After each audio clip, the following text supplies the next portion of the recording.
Hello everybody, Namaskar. This is Vikas Kumar. Welcome to my channel The Ethical Bureaucrat. Continuing our previous year question series जहाँ पे हम लोग science and technology को cover कर रहे थे। साइंस एंड टेक्नोलॉजी के सारे क्वेश्चंस राइट फ्रॉम 2011 से 2024 हमने दो लेक्चर के through biotechnology and defence and space technology को कवर किया था एंड इससे हमारा 54 क्वेश्चंस कंप्लीट हुआ था राइट। इस लेक्चर में इस वीडियो में we are going to cover chapter number 4, 5 and 6 that is IT and communication technology, energy and miscellaneous. And ये तीनों चैप्टर को कवर करने से हमारा 49 क्वेश्चन कवर होगा। That is in this video we are going to cover this 49 question in great detail जो भी 2011 से 2024 में पूछा है। इसके बाद एक लेक्चर बचेगा जिसमें हम लोग फिजिक्स, केमिस्ट्री, बायोलॉजी के जो क्वेश्चंस पूछे गए हैं उसको हम लोग एक वीडियो में कवर कर लेंगे। Okay, so let's start. Chapter 4 is information technology and communication technology, one of the most important chapter right. पहला क्वेश्चन है, दिस इज फ्रॉम 2024। क्या कह रहा है? एक फ्रेज लिखा हुआ है, एक डिस्क्रिप्शन लिखा हुआ है, पूछ रहा है कि ये डिस्क्रिप्शन किसके बारे में है, ABCD किसके बारे में, क्या कह रहा है? Which one of the following words या phrases is most appropriately used to denote, क्या डिनोट करना है? तो an interoperable network of 3D virtual world that can be assessed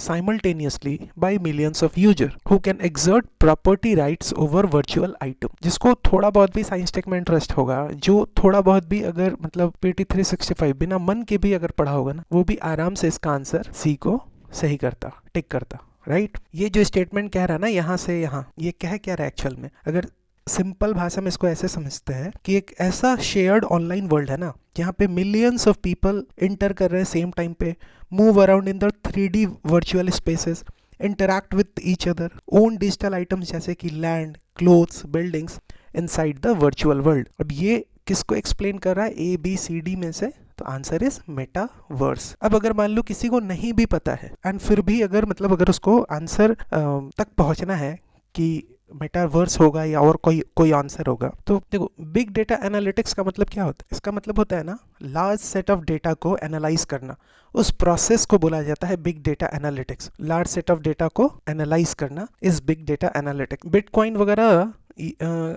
अगर आप थोड़ा बहुत भी जानते होगे तो आप क्रिप्टोग्राफी वहां आप सुने होंगे। सो क्रिप्टोग्राफी का मतलब क्या होता है? Cryptography it involve securing communication through coding methods, ठीक, दिस इज क्रिप्टोग्राफी। एंड ये जो वर्चुअल मैट्रिक्स ये कुछ है नहीं वैसा, ठीक है, ये हम लोग मतलब पता नहीं, हम तो नहीं सुना है कहीं भी वर्चुअल मैट्रिक्स बोल के कुछ। तो लास्ट में एक यही मेटावर्स जो है यही बचता है, ठीक। ये मेटावर्स का मतलब ऐसा एक ऐसा मतलब डिस्क्रिप्शन है, description about a virtual space जहाँ पे user can engage in activities, own virtual assets, experience interconnected virtual environment। तो आंसर क्या हो जाएगा हमारा? मेटावर्स। 2024 का क्वेश्चन। तो देखो कि मतलब अगर PT365 भी पढ़ना है ना तो बहुत डिटेल में नहीं जाके क्या है कि जो भी टर्म्स वगैरह उसमें दिए हुए हैं उसको अपने भाषा में समझ लेना है, आंसर आराम से हो जाएगा राइट, ठीक है।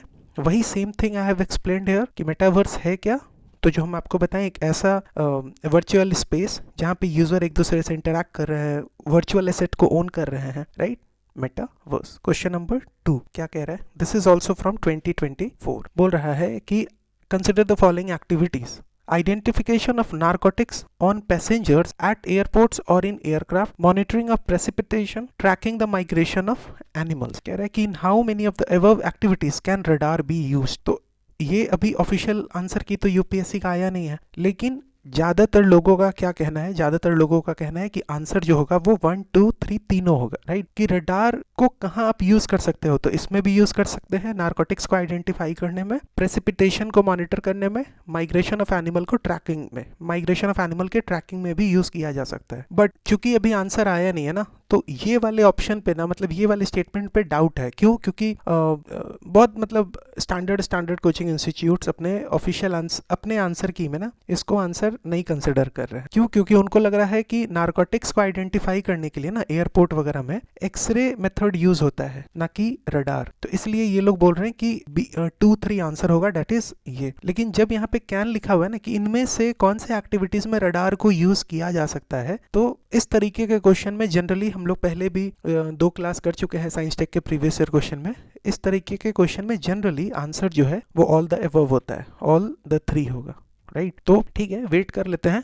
वही हम कह रहे हैं यहाँ पे भी कि वेट कर लेते हैं ऑफिशियल आंसर की का, जो भी कुछ होगा हम टेलीग्राम के थ्रू आपको बता देंगे, राइट। तो ये दोनों तो ठीक है कि monitoring of precipitation, radars are used to monitor precipitation, जैसे कि रेनफॉल हो गया, स्नो हो गया। In weather forecasting, weather radars detect intensity and movement of precipitation. Migration of animal को ट्रैक करने के लिए क्या लिख रहा है कि radars can be used in some cases particularly to track large animals और birds, however animal migration is more commonly tracked using GPS collar or other telemetry system rather than radar। अच्छा, यहाँ क्या लिख रहा है नारकोटिक्स वाले statement में कि identification of narcotics on passenger eight airport और इन एयरक्राफ्ट, तो इसमें रडार्स को नहीं टिपिकली यूज किया जाता है फॉर आइडेंटिफाइंग नारकोटिक्स। एक्सरे और other imaging technologies are more commonly use for this purpose. तो अभी के लिए बस ये समझो कि क्वेश्चन देख लो कि किस तरीके का पूछा, एक टेक्नोलॉजी को उठाया, वो कहाँ कहाँ एप्लीकेशन उसका है ये पूछा, राइट।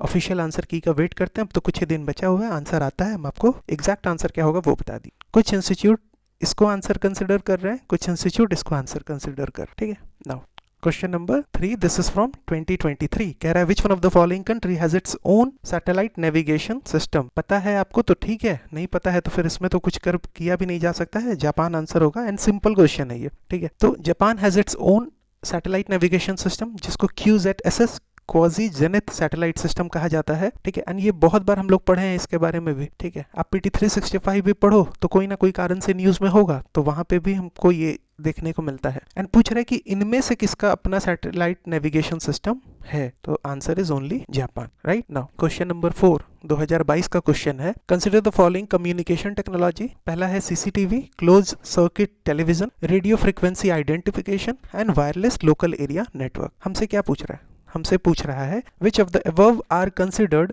शॉर्ट रेंज डिवाइसेस या टेक्नोलॉजी। इसमें से तीनों में से कौन जो है उसको शॉर्ट रेंज डिवाइस या टेक्नोलॉजी कंसिडर किया जाता। पहले तो ये देख लो कि जो ये शॉर्ट रेंज डिवाइस या टेक्नोलॉजी है, एक ऐसा सिस्टम गैजेट है जो स्मॉल डिस्टेंस पे काम करेगा, नाम से ही पता चल रहा है शॉर्ट रेंज है, ठीक है। अब ये क्या क्या हो सकता है, तो ब्लूटूथ हो सकता है, और क्या हो सकता है, वाईफाई हो सकता है, और क्या हो सकता है, रिमोट कंट्रोल वाला कोई सिस्टम हो सकता है ना। जैसे रिमोट कंट्रोल में क्या होता है, हम लोग रिमोट को यूज करते हैं in order to change the TV channel. Wi-Fi भी जो है वो विद इन रूम चलेगा। ब्लूटूथ सबको पता ही है, जैसे हम लोग क्या हो रहा है कि जैसे हमारा मान लो हेडफोन है या हेडसेट है, उसको हम मोबाइल से कनेक्ट कर रहे हैं, लेकिन अगर बहुत दूर चले जाओ तो कनेक्शन टूट जाएगा, एंड ये कारण बनता है इन सब डिवाइस का शॉर्ट रेंज होने का, ठीक है। सो आंसर क्या होगा, क्या CCTV होगा, एकदम होगा, क्या रेडियो फ्रीक्वेंसी आइडेंटिफिकेशन होगा, एकदम होगा, वायरलेस लोकल एरिया नेटवर्क भी होगा, राइट। सो यहाँ क्या लिख रहा है CCTV के बारे में, टिपिकली यूजेस वायरलेस और wired connection over short distances for surveillance which can be considered short range communication technology. RFID FASTag वगैरह में यूज होता है ना। This also operates over short range, usually few centimeters to meter, making it short range technology. And ये RFID जो है ये previous year में पूछा है। वायरलेस लोकल एरिया नेटवर्क, ये भी शॉर्ट रेंज टेक्नोलॉजी है that provide wireless communication over limited area such as within a building, campus, है ना। तो तीनों के तीनों जो है वो शॉर्ट रेंज डिवाइस है। क्वेश्चन नंबर 5 क्या कह रहा है, with reference to web 3.0 consider the following statement. अब कुछ 1 2 3 स्टेटमेंट दिया हुआ है, हमसे पूछ रहा है which of the following statement, which of the above statement are correct. किसके बारे में पूछ रहा है, वेब 3.0 के बारे में। सबसे पहले वेब 1.0 के बारे में देख लो, फिर वेब 2.0 के बारे में देख लो, एंड जब वेब 1.0 2.0 देख लेंगे तो वेब 3.0 समझना हमारे लिए आसान होगा। वेब 1.0 क्या है, ये अर्ली इंटरनेट है। इसका मेन फीचर क्या है, ये एक तरीके का डिजिटल बुक है, राइट। आप यहाँ पे सिर्फ इंफॉर्मेशन को पढ़ सकते हो, आप इंटरैक्ट नहीं कर सकते हो, आप शेयर नहीं कर सकते हो। वेब 1.0 में आप सिर्फ क्या कर सकते हो, आप सिर्फ पढ़ सकते हो, राइट। एग्जाम्पल अगर देखें तो मान लो कोई ऐसा स्टैटिक वेबसाइट है जहाँ पे सिर्फ आप टेक्स्ट इमेज पढ़ सकते हो, जैसे मान लो कि कोई ऑनलाइन इंसाइक्लोपीडिया हो गया, आप सिर्फ पढ़ ही तो सकते हो ना। यहाँ पे वेब 1.0 में कंट्रोल किसके पास है, कंट्रोल किसके पास है, कंट्रोल जो है वो वेबसाइट ओनर जो है वो सारा कुछ कंट्रोल करता है। यूजर जो है वो जस्ट व्यूअर है, वो सिर्फ और सिर्फ देख सकता है। कंट्रोल कौन कर रहा है, वेबसाइट ओनर जो है वो कंट्रोल करता है सारा कुछ को, राइट। अब अगर वेब 2.0 का बात करें तो ये जो आज का इंटरनेट है ना, वो ये वेब 2.0 है। इसका फीचर क्या है, इट्स ऑल अबाउट इंटरैक्शन। आप यहाँ पे क्रिएट कर सकते हो, शेयर कर सकते हो, इंटरैक्ट कर सकते हो कंटेंट, जैसे आप वीडियो पोस्ट कर रहे हो, कोई अदर कुछ पोस्ट करना है, कमेंट करना है, जैसे एग्जांपल देख लो, यूट्यूब हो गया, फेसबुक हो गया, ई कॉमर्स वेबसाइट जैसे अमेजॉन हो गया, ठीक है। यहाँ आप क्रिएट, शेयर, इंटरैक्ट सारा कुछ कर सकते हो। कंट्रोल किसके पास होगा? Big companies own platform and control your data. They decide how their platform work and make money by using your data. आप जो डेटा यहाँ डाल रहे हो, प्रॉब्लम क्या है? ठीक है, यहाँ पे मतलब यूजर जो है वो इंटरैक्ट भी कर सकता है, लेकिन उसके बाद भी कुछ तो प्रॉब्लम है। क्या प्रॉब्लम है? User have little control over there data, and ये डेटा को किस प्रकार से यूज किया जा रहा है, इस पे यूजर का बहुत कम कंट्रोल है। ज्यादा कंट्रोल किसका है? तो जो कंपनीज है, राइट। अब ये समझ में आ गया। तो वेब 3.0 क्या है वो देखो। This is the next generation internet. इसका मेन फीचर क्या है? It is decentralized. इसका मतलब क्या हो गया कि कोई भी सिंगल कंपनी इसको कंट्रोल नहीं कर रहा है। User own there data and platform runs on blockchain technology. Example, जैसे अ सोशल मीडिया प्लेटफॉर्म जहां पे कोई भी कंपनी डेटा को ओन नहीं करता है। User decides how it works. तो कंट्रोल किसके पास है? कंट्रोल किसके पास है 3.0 में? User collectively run the system, data is stored securely using blockchain, and आपके पास कंट्रोल होता है आपके इंफॉर्मेशन, ठीक है। मतलब ये एक डिसेंट्रलाइज्ड सिस्टम है। क्लियर है? अब समझ में आ गया ये वेब 3.0, वेब 1.0, वेब 2.0। हमसे क्वेश्चन में 3.0 के बारे में पूछ रहा है, तो क्या है देखो यहाँ पे, web 3.0 enable people to control their own data. बताओ आप, होगा क्या? एकदम होगा। In 3.0 world there can be blockchain based social network. ये भी सही है। इन Web 3.0 is operated by user collectively rather than a corporation। तभी तो डिसेंट्रलाइज कहा जा रहा है। ये भी सही है। आंसर क्या होगा? Answer is D, right. वही सेम चीज को हैव एक्सप्लेन्ड बहुत सिंप्लीफाइड भाषा में, एक बार पढ़ लेना खुद से, राइट। एंड वो चीज को हम यहाँ पे मतलब एकदम आसान भाषा में आपको समझा चुके हैं, ठीक है। Question number 6, with reference to software as a service consider the following state. अब सबसे पहला तो बात यह है कि हमको ये समझ में आए कि सॉफ्टवेयर एज अ सर्विस क्या होता है। अब यही नहीं पता है तो स्टेटमेंट हम पढ़ भी लेंगे तो हमको क्या समझ में आए। तो देखो, समझने का प्रयास करो। जैसे ट्रेडिशनली जब हमको माइक्रोसॉफ्ट ऑफिस चाहिए होता था, राइट, क्यों? हमको बहुत सारे टास्क के लिए माइक्रोसॉफ्ट ऑफिस हमको चाहिए होता था, बहुत सारे टास्क, जैसे कि वर्ड प्रोसेसिंग, है ना, स्प्रेडशीट्स या मतलब एक्सेल में काम करना है अगर, तो प्रेजेंटेशन बनाना है उसके लिए पावर पॉइंट चाहिए होता था, वर्ड प्रोसेसिंग के लिए वर्ड चाहिए होता था, राइट। तो जब हमको ये सारे काम करने होते थे तो हमको माइक्रोसॉफ्ट ऑफिस चाहिए होता था। तो हम क्या करते थे उस वक्त? हम एक सॉफ्टवेयर को खरीदेंगे, दैट इज हम परचेस करेंगे अ फिजिकल कॉपी और a digital license of Microsoft office. उसके बाद ये माइक्रोसॉफ्ट ऑफिस को हम परचेस कर लिए। अब हम इसको क्या कर रहे हैं? इंस्टॉल करेंगे सॉफ्टवेयर को, राइट। तो यहाँ पे हम CD DVD को यूज करेंगे या डाउनलोड करेंगे इंस्टॉलेशन फाइल को to install the software on my computer, and फिर इसको हम पीरियोडिकली अपडेट भी करेंगे, मैनुअली चेक करेंगे, इंस्टॉल करेंगे अपडेट को टू इंश्योर कि सॉफ्टवेयर जो है वो अप टू डेट हो एंड उसमें लेटेस्ट फीचर हो, सिक्योरिटी पैचेस हो, राइट। अब ये जो ट्रेडिशनल सिस्टम है, ट्रेडिशनल मेथड है, this requires us to handle the installation and maintenance ourself, and यहाँ पे ना typically we have to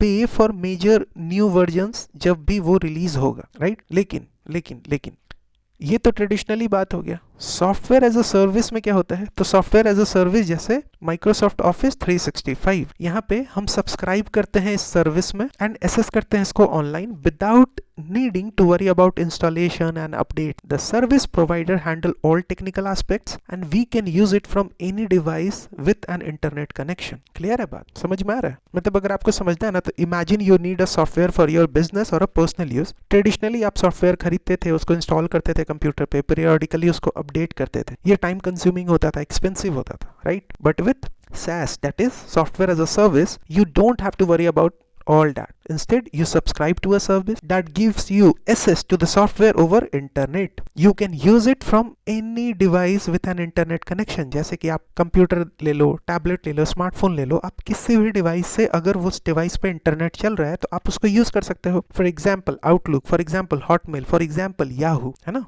You can access your mail through web browser app. The service provider handle all technical steps, जैसे update हो गया, जैसे security हो गया। तो इसके फीचर्स क्या हुए फिर? कस्टमाइजेशन। कहने का क्या मतलब है? You can often customise the user interface, data fields to fit your needs, आपका क्या जरूरत है। दूसरा फीचर क्या हो गया? Accessibility, access your data and application from anywhere और on any device. Maintenance free, the service provider takes care of maintenance, update and security, right. So अगर बहुत छोटे में समझना चाहें कि सॉफ्टवेयर एज अ सर्विस क्या है, तो this software makes your work easy to use and accessible without the hassle of installation, maintenance, ये सारा कुछ, राइट। अब आप एक बार पढ़ो, ये आपको SaaS समझ में आ गया, थोड़ा बहुत भी समझ में। अब देखो, SaaS buyer can customize the user interface and can change the fields. Exactly. SaaS user can access their data through their mobile devices. Exactly. Outlook Mail, Yahoo Mail are form of SaaS. तीनों statement सही है, ठीक है। तो अब जब हमको इस तरीके के कोई भी टर्म को समझना होगा तो हमको अपने भाषा में समझना होगा। अगर PT365 बहुत कॉम्प्लेक्स करके चीजों को समझाएगा तो हम क्या करेंगे, हम उसको आसान करेंगे, हम अपने भाषा में समझ के अपने दिमाग में बस उस बात को बैठा लेंगे कि okay this is the concept, है ना, this is the term, this is the phrase, and ये इसका ये आसान भाषा ये है, हमारा काम हो जाएगा, राइट। क्वेश्चन नंबर 7 कह रहा है which of the following is the context in which the term qubit is mentioned. Qubit बहुत बार यूज हुआ है, 2022 का ये क्वेश्चन है, बहुत आसान है, सबको पता होगा। क्यूबिट क्वांटम कंप्यूटिंग के लिए यूज होता है। अब देखो, जो क्लासिकल कंप्यूटिंग होता था पहले, है ना, तो उसमें स्मॉलेस्ट यूनिट ऑफ डेटा क्या होता है, उसमें जो स्मॉलेस्ट यूनिट ऑफ डेटा होता है उसको हम लोग बिट कहते हैं, जो कि दो स्टेट में हो सकता है, एक होगा 0, एक होगा 1। इसको आप ऐसे समझो कि क्या कहें, हाँ, जैसे मान लो कि ये लाइट है, लाइट का ये स्विच है, आप इसको या तो ऑन कर सकते हो या ऑफ कर सकते हो, राइट, ठीक है। यहाँ तक ये हो गया आपको क्लासिकल कंप्यूटिंग, ये व्यवस्था था। नाउ क्वांटम कंप्यूटिंग में क्या है कि the smallest unit of data, उसको हम लोग क्यूबिट कहते हैं, क्यूबिट, ठीक। Quantum bit, a qubit can be in a state of 0 और 1, बट इसके पास ना एक सुपरपोजिशन का भी एक प्रॉपर्टी। इसका मतलब क्या है कि क्यूबिट जो है वो मल्टीपल स्टेट्स पे एट अ सेम टाइम रह सकता है। It's like having a light switch that can be in an off state, on state और somewhere in between at the same time. जैसे कि ये मान लो स्विच है ना, एक बल्ब का, आप इसको अगर इधर प्रेस करोगे तो ये ऑफ हो जाएगा, इधर प्रेस करोगे तो ऑन हो जाएगा। लेकिन बचपन में हम लोग क्या करते थे, हम लोग इसको बीच में रखते थे, ठीक है, ऐसे। समझ में आ रहा है हम क्या कहना चाह रहे हैं, ना ऑफ करते थे ना ऑन, ऐसे कभी कभी ऐसे ही, मतलब ठीक है ना, नॉनसेंस बात कर रहे होंगे लेकिन चल जाएगा, आपको समझ में आ जाएगा हम क्या कहना चाह रहे हैं। अब उसमें होता तो कुछ नहीं था, लेकिन ऐसे समझो कि उस केस में ऐसा हो कि वो ऑफ भी हो लाइट एंड ऑन भी हो। चलो ऐसे नहीं समझ में आ रहा, ऐसे समझो कि मान लो कि एक कॉइन है, उसको हम स्पिन कर रहे हैं, ऐसे फेंक रहे हैं, ठीक है, ऊपर, या उसको हम ऐसे टॉस कर रहे हैं, तो जब वो नीचे आएगा कॉइन तो या तो उस पे हेड होगा या टेल होगा। लेकिन जब वो ऊपर में गोल गोल घूम रहा है तब तो वो दोनों स्टेट है ना, हेड में भी है टेल में भी है, ठीक। यही बात कहना चाह रहे हैं क्यूबिट के रेस्पेक्ट में, यही बात क्वांटम कंप्यूटिंग के रेस्पेक्ट में कहना चाह रहे हैं कि एक ही समय पे वो मल्टीपल स्टेट हो सकता है। ये जो कॉइन है जब ये ऊपर घूम रहा है तो आप क्या बोलोगे, ये हेड है या टेल है? नहीं ना, आप तो बोलोगे कि ये दोनों है। सो समझ में आ गया ये बात। तो qubit can be in a combination of both 0 and 1, ठीक है, and this property allows quantum computer to perform complex calculation much faster than classical computer because they can process many possibilities simultaneously. So qubit, अब इतना सारा कुछ पढ़े, हमसे क्या पूछा है कि क्यूबिट किससे जुड़ा हुआ है, क्वांटम कंप्यूटिंग से, ठीक है, वही सेम चीज यहाँ भी लिखा हुआ है। नाउ अब पूछ रहा है which of the above are built on the top of open source digital platform. यहाँ लिखा हुआ है आरोग्य सेतु, कोविन, डिजी लॉकर, दीक्षा। 2022 का ये क्वेश्चन है। अब सबसे पहले तो ये समझ लो कि ये ओपन सोर्स सॉफ्टवेयर क्या होता है। सो ये एक ऐसा सॉफ्टवेयर है that anyone can use, see, change and share. किसके बारे में बात हो रहा है? ओपन सोर्स, है ना, नाम से ही पता चल रहा है ओपन है, तो anyone can see, use, change and share. अब इस सॉफ्टवेयर को बनाने के पीछे कोड होगा। That code behind the software is available for everyone to look at and modify. अच्छा, इसको मतलब ना सिर्फ समझने के पर्पज समझना, ये एक ऐसा रेसिपी है ना जो मान लो कि ओपनली फ्रीली सबके साथ शेयर कर दिया गया है, राइट। अब हर लोग क्या कर रहे हैं ना, अपने अपने टेस्ट के हिसाब से इसमें कुछ ना कुछ चेंजेस कर रहे हैं। जैसे मान लो किसी को नमक ज्यादा पसंद है, किसी को गोलकी, क्या बोलते हैं गोलकी को हिंदी में, इंग्लिश में नहीं पता हमको, किसी को वो थोड़ा ज्यादा मतलब ऐसे क्रश करके डालना पसंद है, राइट। किसी को धनिया पत्ता, कोरिएंडर लीव्स डालना ज्यादा पसंद है। तो मेरा सिर्फ कहने का मतलब ये है कि एक रेसिपी है, वो फ्रीली अवेलेबल है, राइट। तो लेकिन उसमें आप थोड़ा बहुत चेंजेस कर ले रहे हो अपने टेस्ट के अनुसार। ओपन सोर्स सॉफ्टवेयर भी कुछ ऐसा ही है। एग्जाम्पल लिनक्स, एक ऑपरेटिंग सिस्टम जिसको आप फ्रीली यूज कर सकते हो। Mozilla Firefox, a web browser you can download and use for free. So open source software is often free to use and lets many people collaborate to improve it. ठीक है, अब हमसे पूछ रहा है कि इनमें से कौन सा जो है वो बना हुआ है on the top of open source digital platform. तो answer Aarogya Setu, CoWIN, digi locker, दीक्षा सब होगा। आपको सिर्फ ये देखना था कि कौन कौन सा ऐसा है जिसमें आप मॉडिफाई कर सकते हो। तो ये चारों है, राइट। ठीक है। ओपन सोर्स सॉफ्टवेयर यहाँ क्या लिखा हुआ है, this is a computer software that is released under license in which the copyright holder grants user the right to use, study, change and distribute the software and its source code to anyone and for any purpose. This is open source software. जो यहाँ समझाएं उतना भी दिमाग में रह गया, answer हो जाता। मतलब आंसर होने के लिए आपको ये पता होना होता, लेकिन हाँ आप ये देखो ना कि क्या इनमें आप मॉडिफाई वगैरह कर सकते थे, अगर हाँ तो आंसर इसका ऑल द एबव होगा, 1 2 3 4। ठीक है, यहाँ पे भी एक्सप्लेनेशन लिखा हुआ है, आप एक बार देख लेना खुद से।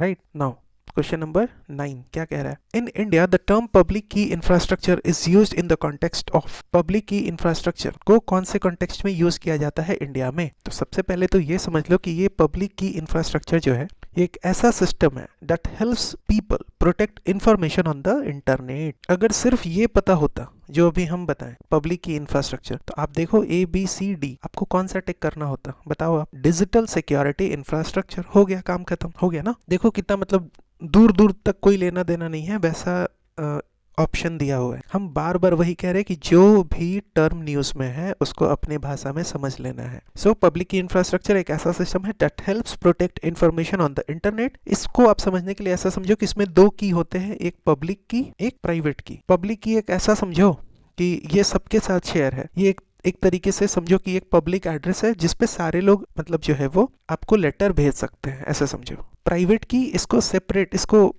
सीक्रेट रखा जाता है, ठीक। It's like a private mailbox जो कि सिर्फ आप खोल सकते हो, तो ये सबके साथ साझा रहेगा, ये सिर्फ आपके पास रहेगा। तो जब कोई आपको इन्फॉर्मेशन भेजना चाहेगा सिक्रेटली, सिक्योर तरीके से, तो वो लोग क्या करेगा, पब्लिक की को यूज करेगा to encrypt it and only your private key can decrypt it and read the message. So public key infrastructure also uses digital certificate to verify identities, ensuring that person you are communicating with is really who they say they are, right? तो अगर in short समझने का प्रयास करें कि PKI है क्या, तो it helps keep online communication safe and secure by using pair of keys and digital certificate, right? समझ में आ गया। अब यहाँ हम लोग इतना सारा कुछ समझे, स्टेटमेंट सिर्फ इतना दिया हुआ है इसमें, right? So सेम चीज यहाँ पे भी एक्सप्लेन किया हुआ है, right? Now question number 10, this is from 2020, पूछ रहा है with reference to visible light communication technology which of the following statement is are correct. आप इसको समझने के लिए सिर्फ एकदम हम सिंप्लीफाइड करके बता रहे हैं, हमको नहीं पता ये टेक्निकली सही है गलत, हमको नहीं पता। इसमें हो क्या रहा है,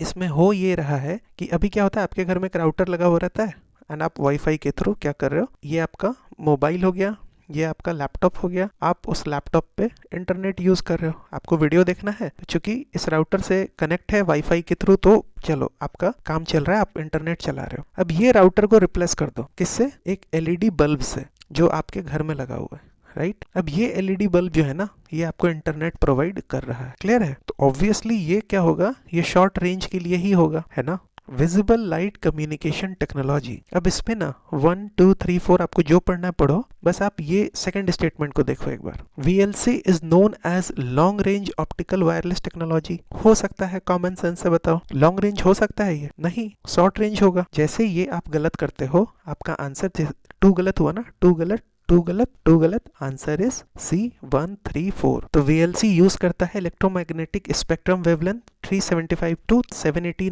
nm. VLC can transmit large amounts of data faster than Bluetooth. VLC has no electromagnetic interference. And यही तो इसका खूबी है, राइट। आंसर क्या होगा, आंसर होगा C 1 3 and 4। तो बहुत बार अगर मान लो कि कॉमन सेंस लगा रहे हैं ना, तो ऑप्शन पढ़ लो, डरना नहीं है कि अच्छा इसके बारे में तो कुछ पता ही नहीं है, तो फिर ये कहाँ से सोच पाएंगे। यहाँ कुछ भी नहीं था, यहाँ विजिबल लाइट लिखा हुआ था। एंड यूपीएससी जब आप प्रीवियस ईयर क्वेश्चन सॉल्व करोगे तो आपको समझ में आएगा कि यूपीएससी इसी प्रकार से आपको हिंट दे रहा है। ये ऐसा नहीं है कि यहाँ आप जो विजिबल लाइट समझ रहे हो यहाँ कुछ अलग ही मतलब चल रहा है, नहीं नहीं, ऐसा एकदम नहीं। एंड ये हम कैसे मतलब बोल रहे हैं इतने कॉन्फिडेंस से, आप सॉल्व करो ना प्रीवियस ईयर क्वेश्चन, आपको समझ में आएगा। पिछला 2 साइंस टेक का वीडियो जो PYQ का डाला हुआ है वो भी देखो, बहुत सारे आपको पैटर्न समझ में आएंगे कि किस तरीके से आंसर पे पहुंचना है आपको, राइट।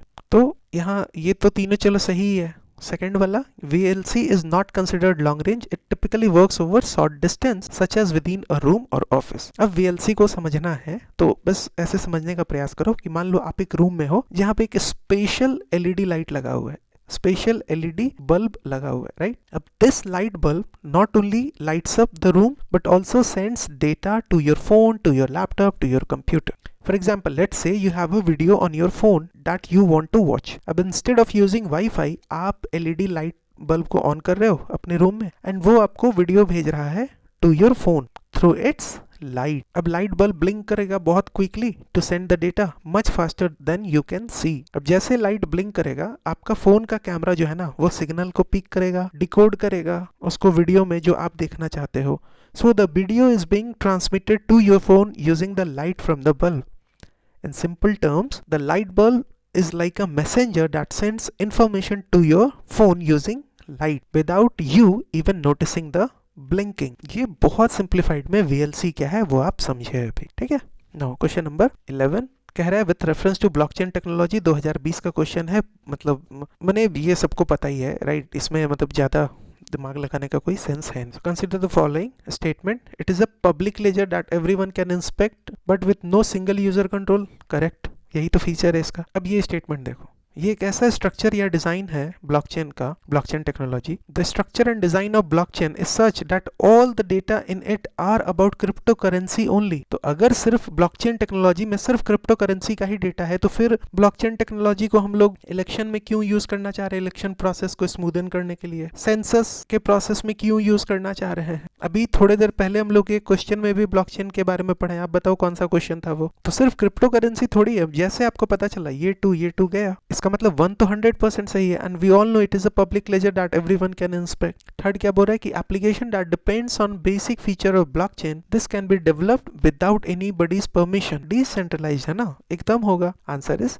D 1 and 3. क्लियर है बात कि blockchain allows development of application based on its basic feature without requiring permission from any central authority and this is what makes it decentralized. ठीक है. Now question number 12. अब ये सब मतलब ये सब क्वेश्चन को सॉल्व करने के लिए ना कोई भी मतलब पहले से आपको नॉलेज वगैरह नहीं चाहिए. ठीक है, जल्दी से पढ़ते हैं, जल्दी से सॉल्व करने का प्रयास करते हैं. इन the context of wearable technology, जो हम लोग स्मार्ट वॉच जैसे कुछ चीजों को अभी हाथ में पहनते हैं, राइट, उसके कॉन्टेक्स्ट में देखना. Which of the following task is are accomplished by wearable devices? Location identification of a person एकदम कर सकते हैं. Sleep monitoring of a person एकदम कर सकते हैं. Assisting the hearing impaired device, उनको भी असिस्ट कर सकते हैं. आंसर क्या होगा? 1, 2 and 3. देखो 1, 2 तो पक्का होगा, राइट. इसमें मान लो अगर आपको डाउट भी है, नहीं पता है अगर आपको डिटेल में, तो 1, 2 तो पक्का होगा एंड 1 and 2 सिर्फ इसी में दिया हुआ है. ठीक है, तो यहाँ अगर देख रहे हो तो यहाँ भी देखो, क्योंकि हमको पूरा क्वेश्चन पढ़ना है. ध्यान रहे इस बात को, आपको पूरा क्वेश्चन पढ़ना है. क्वेश्चन नंबर 13, अच्छा 12 ठीक है, हो गया, वही सेम चीज है. 13 क्या कह रहा है? Consider the following statement about digital signature. अब सबसे पहले तो ये जानना है कि ये डिजिटल सिग्नेचर क्या है. Now digital signature is a type of electronic signature, right. Digital से ही पता चल रहा है कि इलेक्ट्रॉनिक सिग्नेचर का बात हो रहा है. So this is a type of electronic signature that is used to verify the authenticity and integrity of digital message or documents. कोई digital message है, कोई document है, उसका authenticity verify करना है, उसके लिए electronic signature का use किया जाता है. and जो electronic signature का use किया जाता है उसको digital signature कहा जाता है, right? अच्छा, अब इस क्वेश्चन का मतलब यूपीएससी के ऑफिशियल आंसर की के हिसाब से आंसर इज ओनली 3. ठीक है, मतलब ये स्टेटमेंट सही है with respect to digital signature. ये स्टेटमेंट गलत है, ये स्टेटमेंट गलत है. लेकिन एक मिनट बात सुन लो. Most of the coaching institute या फिर अदर एक्सपर्ट्स का कहना है, ठीक है, कि 1, 2, 3 जो है ये तीनों के तीनों आंसर होंगे, राइट. तो मैंने क्या किया है, मैंने इस क्वेश्चन के लिए विजन आईएएस का जो एनालिसिस है हम उसी को यहाँ पे पेस्ट किया है. ठीक है, आपके लिए, क्योंकि आंसर जो है ना वो 1, 2, 3 तीनों होना चाहिए. लेकिन यूपीएससी के ऑफिशियल आंसर की के हिसाब से answer is only 3. And vision IAS जो है वो ये आंसर क्यों है उसके लिए कोई एक लॉजिक रख रहा है, वो लॉजिक हम आपके सामने पेश कर रहे हैं, राइट. तो देखो, consider the following statement about digital signature. ठीक है, this is the explanation given by vision IAS, right. Answer 3 only. तो 3 ओनली कौन सा सही है कि एक electronic method of signing an electronic document and ensuring that the original content is unchanged. ये स्टेटमेंट सही है. गलत क्या है कि electronic record that identify the certifying authority issuing it. ये स्टेटमेंट गलत है. ये कोई इलेक्ट्रॉनिक रिकॉर्ड नहीं है. ठीक है, ये डिजिटल सिग्नेचर एक मेथड है, ना कि कोई डॉक्यूमेंट है, ना कि कोई रिकॉर्ड है, राइट. ये एक मेथड है, डॉक्यूमेंट रिकॉर्ड नहीं है. तो इसलिए ये आंसर गलत हो जाएगा. ठीक, लेकिन अभी भी आप जाइए, आप वेरीफाई कर सकते हो सारा कुछ नेट पे अवेलेबल है। बहुत से इंस्टीट्यूट के हिसाब से आंसर ये भी सही होगा, लेकिन नहीं है, गलत। क्यों गलत है? लॉजिक इज ये डिजिटल सिग्नेचर जो है ये एक मेथड है, ठीक है, ये कोई डॉक्यूमेंट, ये कोई रिकॉर्ड नहीं, पहला। दूसरा, यहाँ लिख रहा है कि this is use to serve as a proof of identity of an individual to access information from a server on the internet. ये statement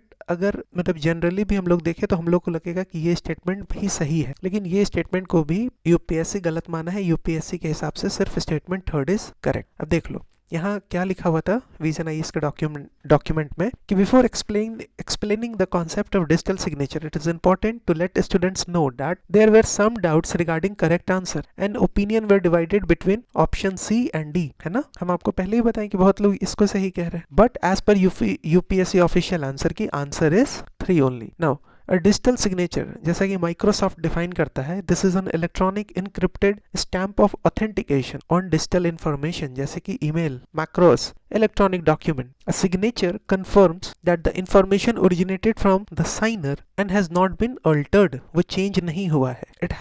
It has to be clearly understood that it is an electronic method and ना कि कोई ये electronic document है। ये एक method है, document नहीं है, राइट। तो इस हिसाब से ये स्टेटमेंट गलत हो जाएगा, ये स्टेटमेंट सही होगा। Now what about statement 2? Statement 2 is incorrect as one needs one login credentials to access information on internet and not digital signature. This is what is written for statement 2, ठीक है। देखो statement 2 यहाँ क्या कह रहा है कि digital signature is used to serve as a proof of identity of an individual to access information from server on the internet, कि अगर इंटरनेट पे जो इस पर्सन के बारे में इंफॉर्मेशन अगर हमको वो निकालना है तो हम डिजिटल सिग्नेचर का यूज करेंगे। लेकिन यहाँ कह रहा है कि देखो अगर एक इंडिविजुअल के बारे में अगर आपको इन्फॉर्मेशन चाहिए तो वहां पे आपको लॉगिन क्रेडेंशियल चाहिए, ना कि डिजिटल सिग्नेचर चाहिए, राइट। नाउ तो देखो अब यही होता है हमेशा, जो हम लोग का एक चलता है ना कि ऑल द अबव होगा आंसर, यूपीएससी के साइंस टेक वाले क्वेश्चन में स्पेशली, राइट। वो यहाँ पे गलत हो गया। कोचिंग इंस्टीट्यूट भी इसी चीज को ध्यान में रख के आंसर बताया डी, लेकिन यूपीएससी के ऑफिशियल आंसर की के हिसाब से answer is C. Now question number 14 कह रहा है in the context of digital technology for entertainment consider the following statement.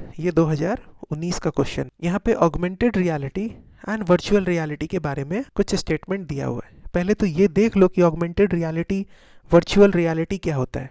Augmented reality है ना, कैसा रियलिटी? ऑगमेंटेड है, मतलब ऑगमेंटेड का मतलब क्या होता है कि कोई चीज है उसमें आप कोई चीज दूसरे चीज को ऐड कर रहे हो, एडिशन हो रहा है, राइट। एंड फिर आता है ये वर्चुअल रियलिटी। तो augmented reality adds digital element, किस चीज को ऐड कर रहा है? डिजिटल एलिमेंट्स को टू योर रियल वर्ल्ड। जैसे आप समझो, जैसे बहुत बार हमको ध्यान नहीं आ रहा है, जैसे स्नैपचैट हो गया या फिर इंस्टाग्राम में पता नहीं होता है या नहीं होता है कि जब आप मान लो कि आप पिक्चर क्लिक करने जाओ, ठीक है, तो ये आपका चेहरा दिख रहा है, राइट। एंड यहाँ पे आपको एक ऐसे ऐसे करके कुछ तो बन जाएगा, यहाँ पे ऐसे ऐसे करके कुछ बन जाएगा, आपको कैप लग जाएगा, है ना, आप कैप पहन सकते हो, आप अलग से कोई हैट पहन सकते हो, समझ में आ रहा है। तो क्या हो रहा है? डिजिटल एलिमेंट ऐड हो रहा है हमारे रियल वर्ल्ड में। This is augmented reality. So augmented reality adds digital element to your real world.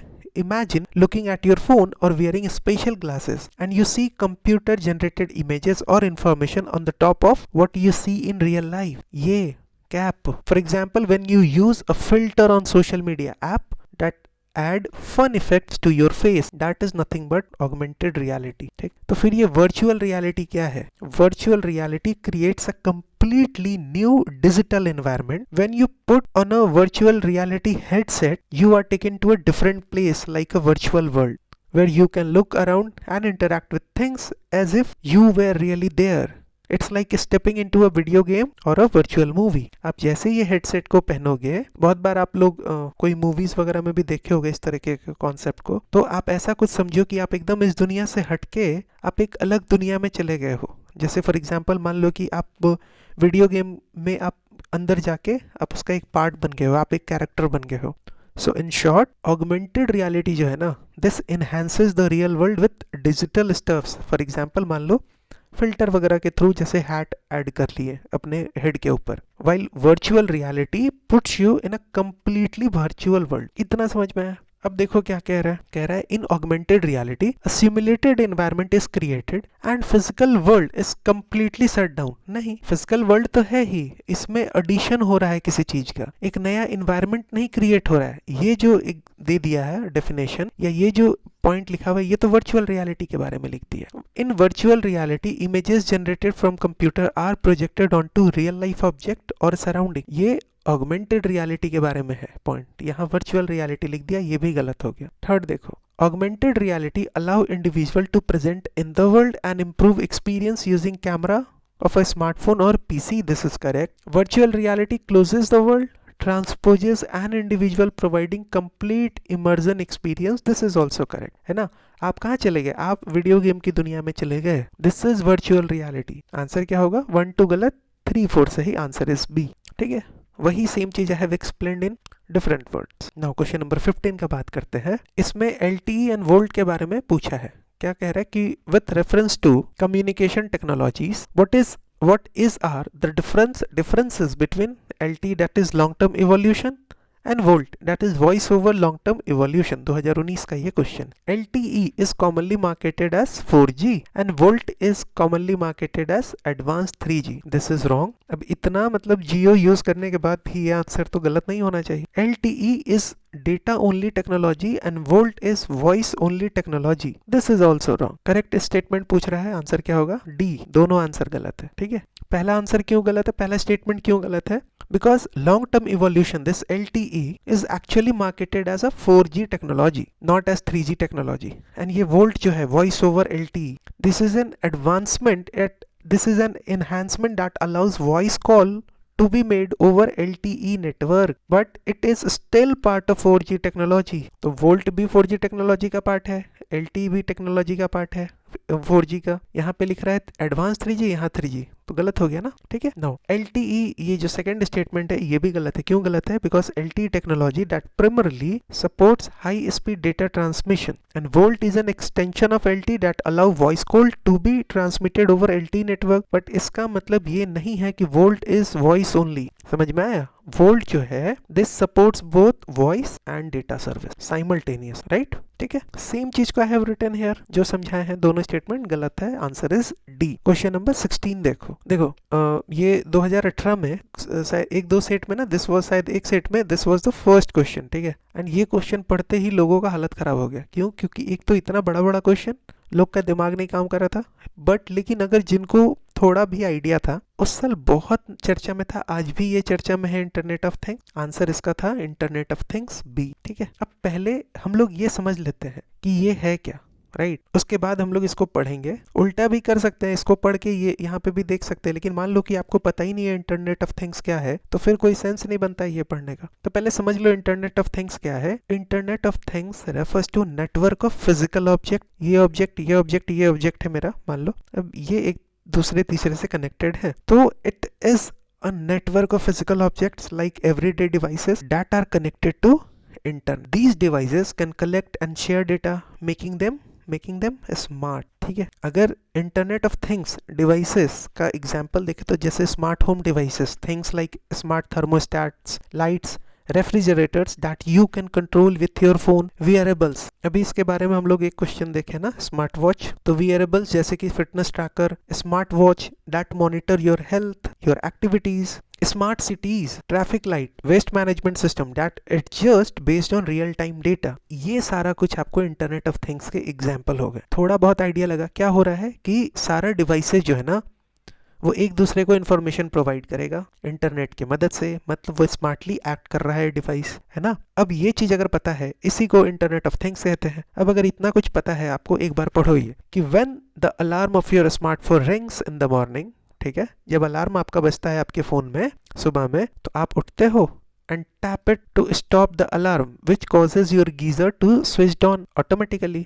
आप अलार्म को ऑफ करते हो तो आपका गीजर ऑन होता है। मतलब क्या हुआ, स्मार्टफोन में जो अलार्म है, ये अलार्म किससे जुड़ा हुआ है, गीजर से। अब फिर देखो, the smart mirror in your bathroom shows the day's weather and also indicate the level of water in your overhead tank. अब आप जब बाथरूम में गए तो जो यहाँ पे मिरर है वो मिरर में आपको बाहर क्या वेदर है वो पता चल रहा है, प्लस ऊपर जो आपके टंकी है, टैंक है, उसमें कितना पानी है वो पता चल रहा है। After you take some groceries from your refrigerator for making breakfast, it recognizes storage of stock in it and places an order for supply of fresh grocery item। जब आप रेफ्रिजरेटर से आप सामान निकाले नाश्ता बनाने के लिए, तो रेफ्रिजरेटर को पता चल गया कि अच्छा ये पर्टिकुलर सामान भी खत्म हो गया है, तो वो क्या कर रहा है, वो ऑर्डर कर दे रहा है फ्रेश सामान को, ग्रोसरी आइटम्स को, है ना। When you step out of your house and lock the door, जब आप बाहर जाते हो, आप डोर को लॉक कर रहे हो, तो क्या हो रहा है, सारा लाइट, सारा फैन, सारा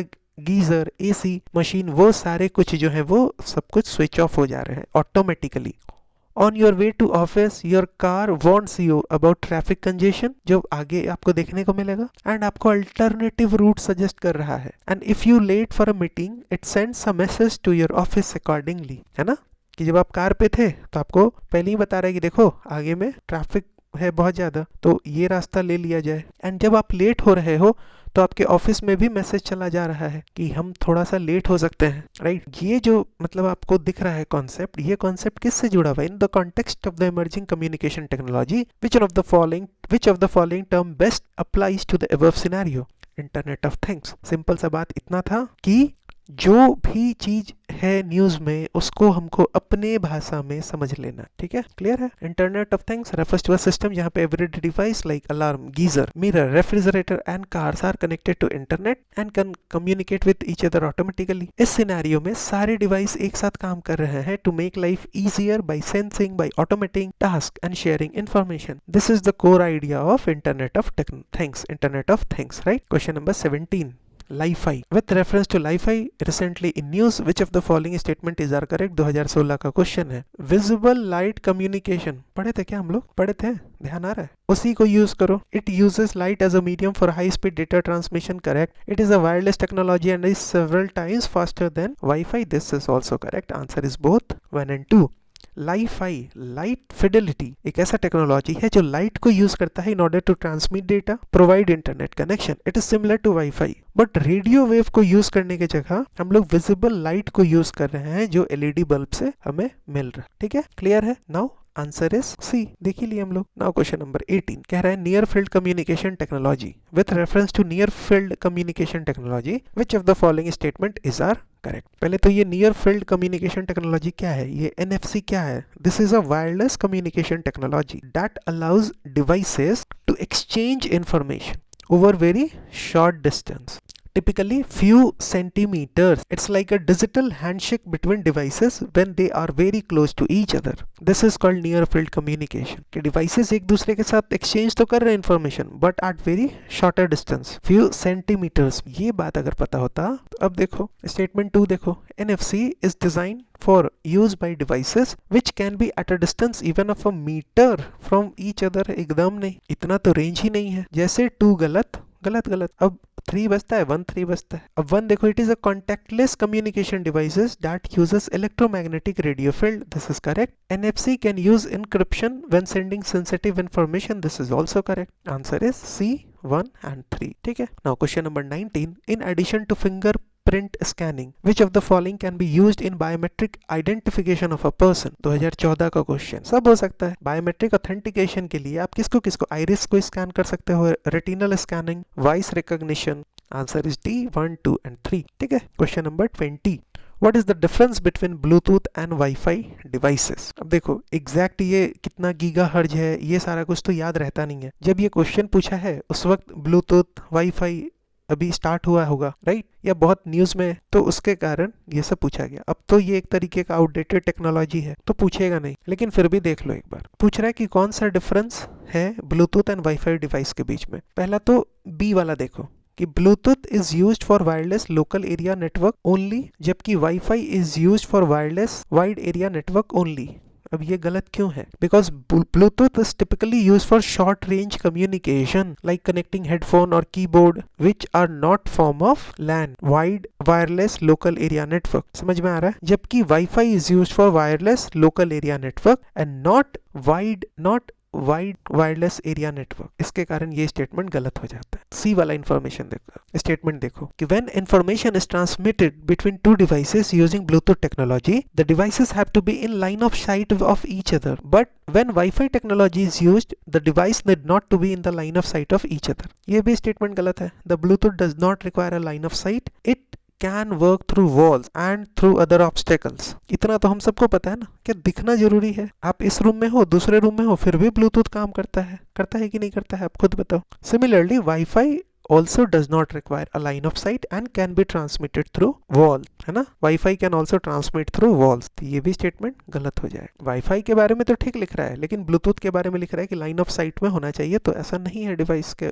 को लेके। अब both the statement A and B given are correct. हमको पता है कि बी जो है वो मेरा गलत है, ठीक है, बी गलत है, यहाँ लिख रहा है बी सही है, तो ये भी स्टेटमेंट गलत हो जाएगा। अब बचता है ए, तो अब जब ए ही बचा है तो ऑब्वियसली वो ए सही ही होगा कि Bluetooth uses 2.4 gigahertz radio frequency band, जबकि WiFi 2.4 gigahertz 5 gigahertz frequency band को यूज करता है। This is correct. हम लोग आंसर पे पहुंचे कैसे, ये दोनों को एलिमिनेट कर, यहाँ से लाइन ऑफ साइट से हमको हिंट मिल गया, ठीक है, एक रूम दूसरे रूम, ये इधर वॉल हो गया, लाइन ऑफ साइट में तो है नहीं, लेकिन फिर भी ब्लूटूथ काम कर जाता है। आप खुद चेक किए होगे, ईयरफोन लगा के जो आपका ब्लूटूथ वाला हेडफोन है, ईयरफोन है, एंड यहाँ पे आपका मान लो मोबाइल कनेक्टेड है, काम कर जाता है ना कभी कभी। वाईफाई के भी केस में काम करता है, उसके कारण ये स्टेटमेंट गलत हो गया। And Bluetooth is used for wireless local area network, एकदम नहीं। Bluetooth is typically used for short range communication, जैसे हेडफोन कीबोर्ड को कनेक्ट करने में। ये भी गलत हो गया, आंसर इज ए, ठीक है। So Bluetooth use only 2.4 GHz band for short range communication.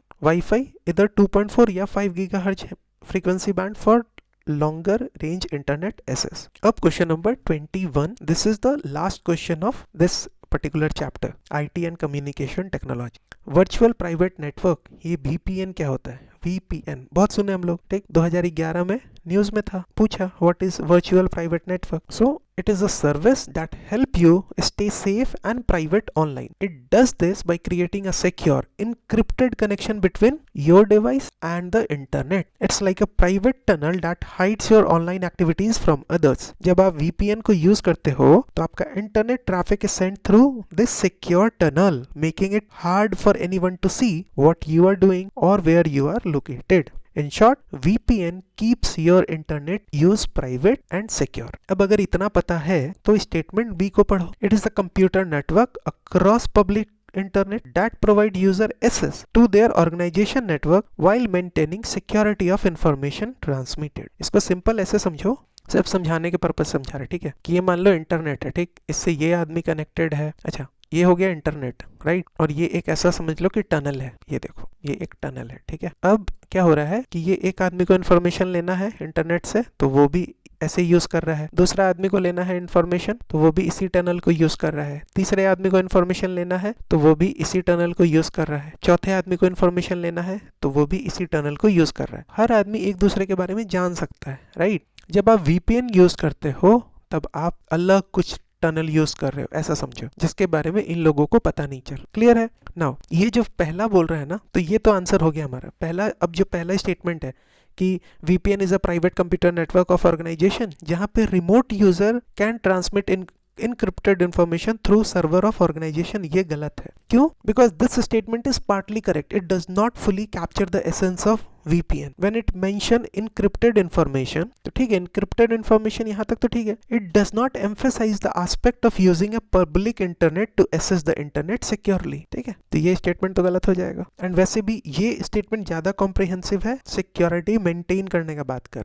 Third statement देखो, it is a computer network in which user can access a shared pool of computing resources through a service provider. ये जो है ना, ये कहीं ना कहीं एक तरीके से, मतलब अगर समझा सकते हैं हम तो बोल सकते हैं शायद, तो ये क्लाउड कंप्यूटिंग का बात हो रहा है, ना कि VPN का, राइट। क्लाउड कंप्यूटिंग, शायद ये स्टेटमेंट क्लाउड कंप्यूटिंग थोड़ा सा अच्छे से एक्सप्लेन कर रहा है, ना कि VPN के बारे में, राइट। आंसर क्या होगा हमारा? बी। सो वही सेम चीज यहाँ पे लिखा हुआ है। It provides a way for people to connect to their workplace network safely even when using public internet connections.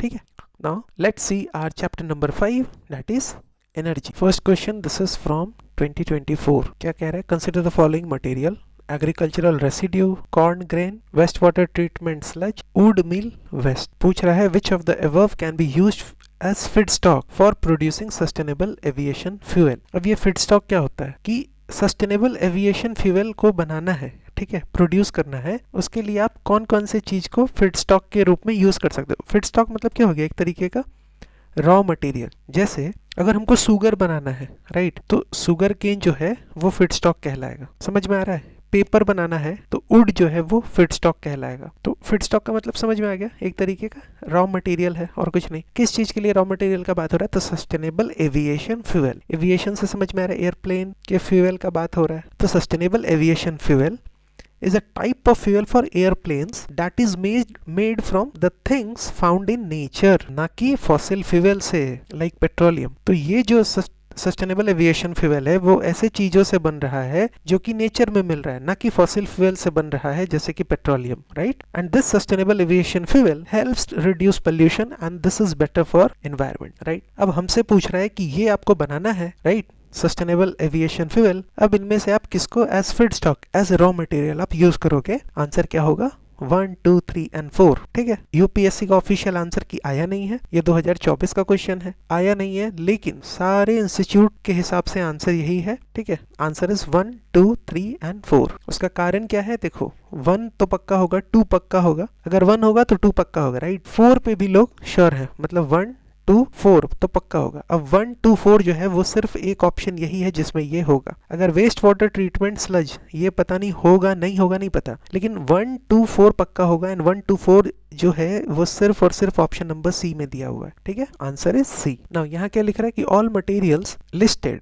agricultural residue, corn grain, wastewater treatment sludge and wood mill waste, all this can be used as feedstock for producing sustainable aviation fuel. These feedstock are a part of broader category of biomass, जिसको process किया जाता है biofuel में, including SAF, including sustainable aviation fuel, through various methods जैसे fermentation, gasification, pyrolysis etcetera. हमसे simple पूछा raw material के बारे में जिसके थ्रू हम लोग सस्टेनेबल एविएशन फ्यूल बना सकते हैं, ठीक है। Now question number 2, this is also from 2024, कह रहा है with reference to radio isotope thermo electric generator consider the following statement. अब ये मतलब देखो टफ क्वेश्चन था क्योंकि बहुत लोग इसके बारे में पढ़े नहीं थे, ठीक। And I am not sure कि पीटी 365 इसको कवर किया था कि नहीं किया था, ठीक। लेकिन एक बार पूछा है, हो सकता है अगले बार मतलब कोई मैथ्स में या किसी स्टेटमेंट में इसको यूज कर ले, तो इसी कारण से हम लोग एक बार इसको समझते हैं। तो रेडियो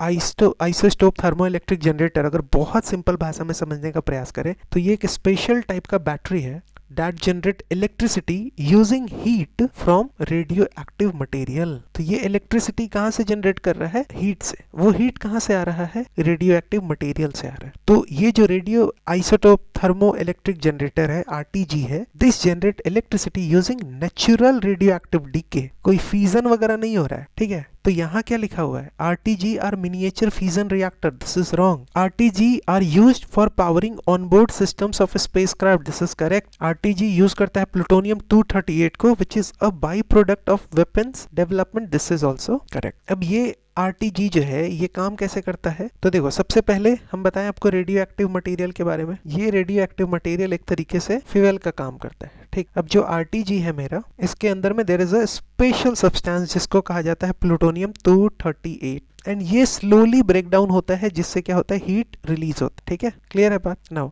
दूसरा, पहला तो ये हो गया, दूसरा क्या हो रहा है, ये हीट आ गया। अब ये हीट से आपको इलेक्ट्रिसिटी मिलता है, कैसे मिलता है, this heat is then converted into electricity using a device जिसको कहा जाता है थर्मो इलेक्ट्रिक कन्वर्टर। फिर थर्ड पॉइंट क्या है, continuous power. Since radioactive material release heat for many years, ये radioactive material release heat for many years, RTG provide long lasting power without needing sunlight, fuel और maintenance. तो continuous power भी मिलता है। इस प्रकार से आरटीजी जो है वो सिंपल भाषा में हम समझाने का प्रयास किए कि काम करता है, ठीक। रेडियो एक्टिव मटेरियल से हीट जनरेट से इलेक्ट्रिसिटी एंड वो जो हीट जनरेट है वो कंटिन्यूअसली हो रहा है, तो आपको कंटिन्यूअस पावर मिल रहा है, राइट। नाउ क्वेश्चन नंबर, अच्छा हाँ, तो इसका आंसर क्या हो जाएगा, 2 and 3, दैट इज बी, ठीक है। जो समझाएं वही चीज यहाँ पे लिखा हुआ है। They generate power from natural decay of radio active isotope जैसे plutonium 238, not a fusion reactor. RTGs are not miniature, छोटा फ्यूजन रिएक्टर नहीं है ये। Question number 3, this is also from 2024। अब समझ में आ रहा है एनर्जी चैप्टर कितना important. Which one of the following is exhaust pipe emission from fuel cell electric vehicle powered by hydrogen. की fuel cell electric vehicle powered by hydrogen, ये जो व्हीकल है फ्यूल सेल इलेक्ट्रिक व्हीकल, उसके exhaust pipe से आपको क्या emission देखने को मिलेगा? पावर्ड बाय हाइड्रोजन ना, क्या देखने को मिलेगा? Water vapour. समझो, ये जो फ्यूल सेल इलेक्ट्रिक व्हीकल है ना, इट रन्स ऑन हाइड्रोजन, ठीक है, ना कि हाइड्रोजन पे चलता है, ना कि पेट्रोलियम पे, ना कि डीजल पे। And they use fuel cell electric vehicle use fuel cell to generate electricity, right. अब देखो काम कैसे करता है। काम ऐसे करता है कि जो हाइड्रोजन है ना फ्रॉम फ्यूल टैंक, ये हाइड्रोजन रिएक्ट करता है ऑक्सीजन से from air inside the fuel cell. अब ये रिएक्शन से प्रोड्यूस होता है electricity to power the car, to power the vehicle, right. अब जो ओनली बाई प्रोडक्ट या वेस्ट इस रिएक्शन से निकलेगा वो क्या निकलेगा? वेपर निकलेगा, वाटर वेपर निकलेगा, ठीक है। आंसर क्या होगा? Now question number 4। अच्छा ठीक है, वही चीज यहाँ पे, fuel cell electric vehicle is powered by hydrogen, generate electricity through chemical reaction between hydrogen and water, hydrogen and oxygen. The only by product is water vapour H2O which is emitted through exhaust pipe. This fuel cell electric vehicle एक clean energy option है as they do not release harmful emission जैसे carbon dioxide और nitrogen oxides. Question number 4 देखो, कह रहा है recently the term, ये भी देखो 2024 का है। अब समझ में आ रहा है आपको प्रायोरिटाइज कैसे करना है चीजों को। अब समझ में आ रहा है कि PT 365 भी पढ़ना है तो देखो चीज पूछ कहाँ रहा है, चीज सरफेस लेवल पे पूछ रहा है, ठीक है। कहाँ आपको डिटेल में कुछ भी पूछ रहा है, सरफेस लेवल पे पूछ रहा है। अगर सिर्फ हमको मान लो यही पता होता कि ये जो RTG वाला ही क्वेश्चन था, अगर हमको पता होता कि कोई फ्यूजन रिएक्शन वगैरह नहीं हो रहा है, हमको पता होता सिर्फ इतना कि हीट कहाँ से मिल रहा है, तो नेचुरल डिके हो रहा है रेडियो एक्टिव आइसोटोप का, सिर्फ इतना पता होता, वन गलत वन गलत वन गलत, हम डायरेक्ट आंसर पे पहुंच सकते थे। आप RTG के बारे में अगर कुछ भी पढ़ते एकदम बेसिक, मान लो आपको पता है कि हाँ कुछ RTG बोल के न्यूज में है, अब आपको डिटेल नहीं पता, अब कहीं से उसको अपने भाषा में भी समझने का प्रयास करते ना। आप बताओ कि आपको ये लाइन वहां मिलता कि नहीं मिलता कि हाँ इसको हीट एनर्जी कहाँ से आ रहा है। समझ में आ रहा है? हम बार बार आपको कह रहे हैं कि आपको सिर्फ और सिर्फ जो है ना, जो भी चीज न्यूज में है उसके बारे में सरफेस लेवल पे समझ लेना है, एंड दैट टू अपने भाषा में, ठीक। 4 बार पूछ चुका है, अभी ये चौथा क्वेश्चन, अभी इसके बाद और पूछा है क्वेश्चन 2024 से ही, एनर्जी चैप्टर से। So recently the term pumped storage hydro power is actually and appropriately discussed in context of which one of the following. Pumped storage hydro power ये एक स्पेशल मेथड है टू स्टोर, जिसको use किया जाता है to store energy लंबे समय के लिए। एंड जब कभी भी एनर्जी हमको चाहिए, जब कभी भी इलेक्ट्रिसिटी चाहिए, तो इलेक्ट्रिसिटी प्रोड्यूस करने का ये एक मेथड है जब भी जरूरत हो, needed. Pumped storage hydro power पता होता, देखो लॉन्ग ड्यूरेशन एनर्जी स्टोरेज, इससे ज्यादा कुछ है ही नहीं। ये काम कैसे करता है, ये पम्प्ड स्टोरेज हाइड्रो पावर काम कैसे करता है, तो जब कभी भी मान लो इलेक्ट्रिसिटी का डिमांड जो है वो कम है, इसका मतलब क्या है, इलेक्ट्रिसिटी का डिमांड कम है, इसका मतलब क्या है कि एनर्जी जो है वो एक्स्ट्रा एनर्जी अवेलेबल रहेगा, यही हुआ ना। तो इस समय जब इलेक्ट्रिसिटी का डिमांड कम है, इस समय वाटर को पंप अप किया जाएगा from lower reservoir to higher reservoir using electricity, क्योंकि अभी क्यों यहाँ पे इलेक्ट्रिसिटी यूज करके लोअर रिजर्वॉयर से हायर रिजर्वॉयर पे पानी भेजा जाएगा। अभी क्यों एनर्जी इलेक्ट्रिसिटी यहाँ यूज किया जा रहा है, बिकॉज अभी इलेक्ट्रिसिटी का डिमांड कम है, एक्स्ट्रा एनर्जी अवेलेबल है। एंड ये जो इलेक्ट्रिसिटी अभी यूज किया जा रहा है, ये इलेक्ट्रिसिटी कैसा है, तो ये रिन्यूएबल एनर्जी से जो जनरेट हुआ इलेक्ट्रिसिटी उसको यूज किया जा रहा है, जैसे सोलर से, विंड से। एंड कब, जब इलेक्ट्रिसिटी का डिमांड कम है तब। अच्छा अब समझो, अब इलेक्ट्रिसिटी का डिमांड ज्यादा है, हाई इलेक्ट्रिसिटी डिमांड, इसका मतलब क्या हो गया कि अभी पावर आपको ज्यादा चाहिए, एक्स्ट्रा पावर नीडेड, राइट। तो अभी क्या होगा कि हायर रिजर्वॉयर से पानी जो है वो रिलीज किया जाएगा लोअर की तरफ, तो water is released back down to the lower reservoir. अब जैसे वाटर फ्लो करेगा, ये स्पिन करेगा टरबाइन को, एंड उससे क्या होगा, इलेक्ट्रिसिटी जनरेट होगा, just like a hydro electric dam. And ये प्रोसेस है जिसके थ्रू ये जो पम्प्ड स्टोरेज हाइड्रो पावर है वो काम करता है, ठीक है, समझ में आ गया, ठीक है, वही सेम चीज। नाउ क्वेश्चन नंबर 5 क्या कह रहा है कि कंसिडर द फॉलोइंग, 2024 का क्वेश्चन है। देखो ये 5वां क्वेश्चन हो गया 24 का ही। Battery storage, biomass generator, fuel cell, roof top solar photovoltaic unit. बोल रहा है how many of the above are considered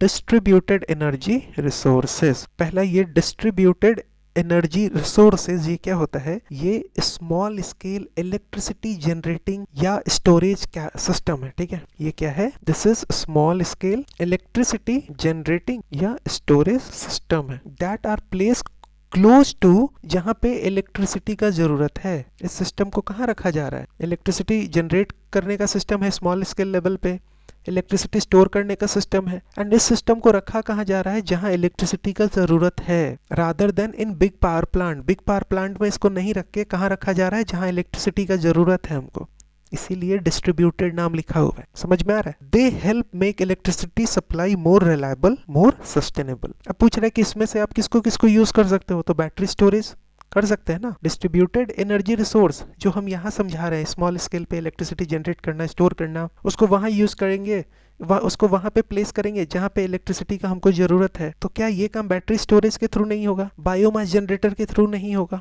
fuel cell के थ्रू नहीं होगा? Roof top solar photovoltaic unit के थ्रू नहीं होगा? सबके थ्रू होगा ना। Answer is D, all the four. ठीक है। Now question number 6, this is from 2016। कह रहा है India is an important member of international thermonuclear experimental reactor. India is an important member of international thermonuclear experimental reactor. अगर ये experiment succeed हो जाता है तो what is the immediate advantage for India? तो पहले तो ये देख लो कि एक सेकंड कि ये जो इंटरनेशनल थर्मोन्यूक्लियर एक्सपेरिमेंटल रिएक्टर है, ये ग्लोबल प्रोजेक्ट है जहां पे scientist are trying to create energy from nuclear fusion. ठीक है, जैसे सन प्रोड्यूस कर रहा है ना एनर्जी, उसी प्रकार से scientist are trying to create energy from nuclear fusion, just like the sun produces energy. Fusion में क्या होता है? ये न्यूक्लियर फ्यूजन है ना। फ्यूजन में क्या होता है? फ्यूज करना ना, मतलब टू स्मॉल एटॉमिक न्यूक्लियाई जैसे हाइड्रोजन एटम, ये कंबाइन होंगे to form a bigger nucleus and release huge amount of energy. It is different from fission.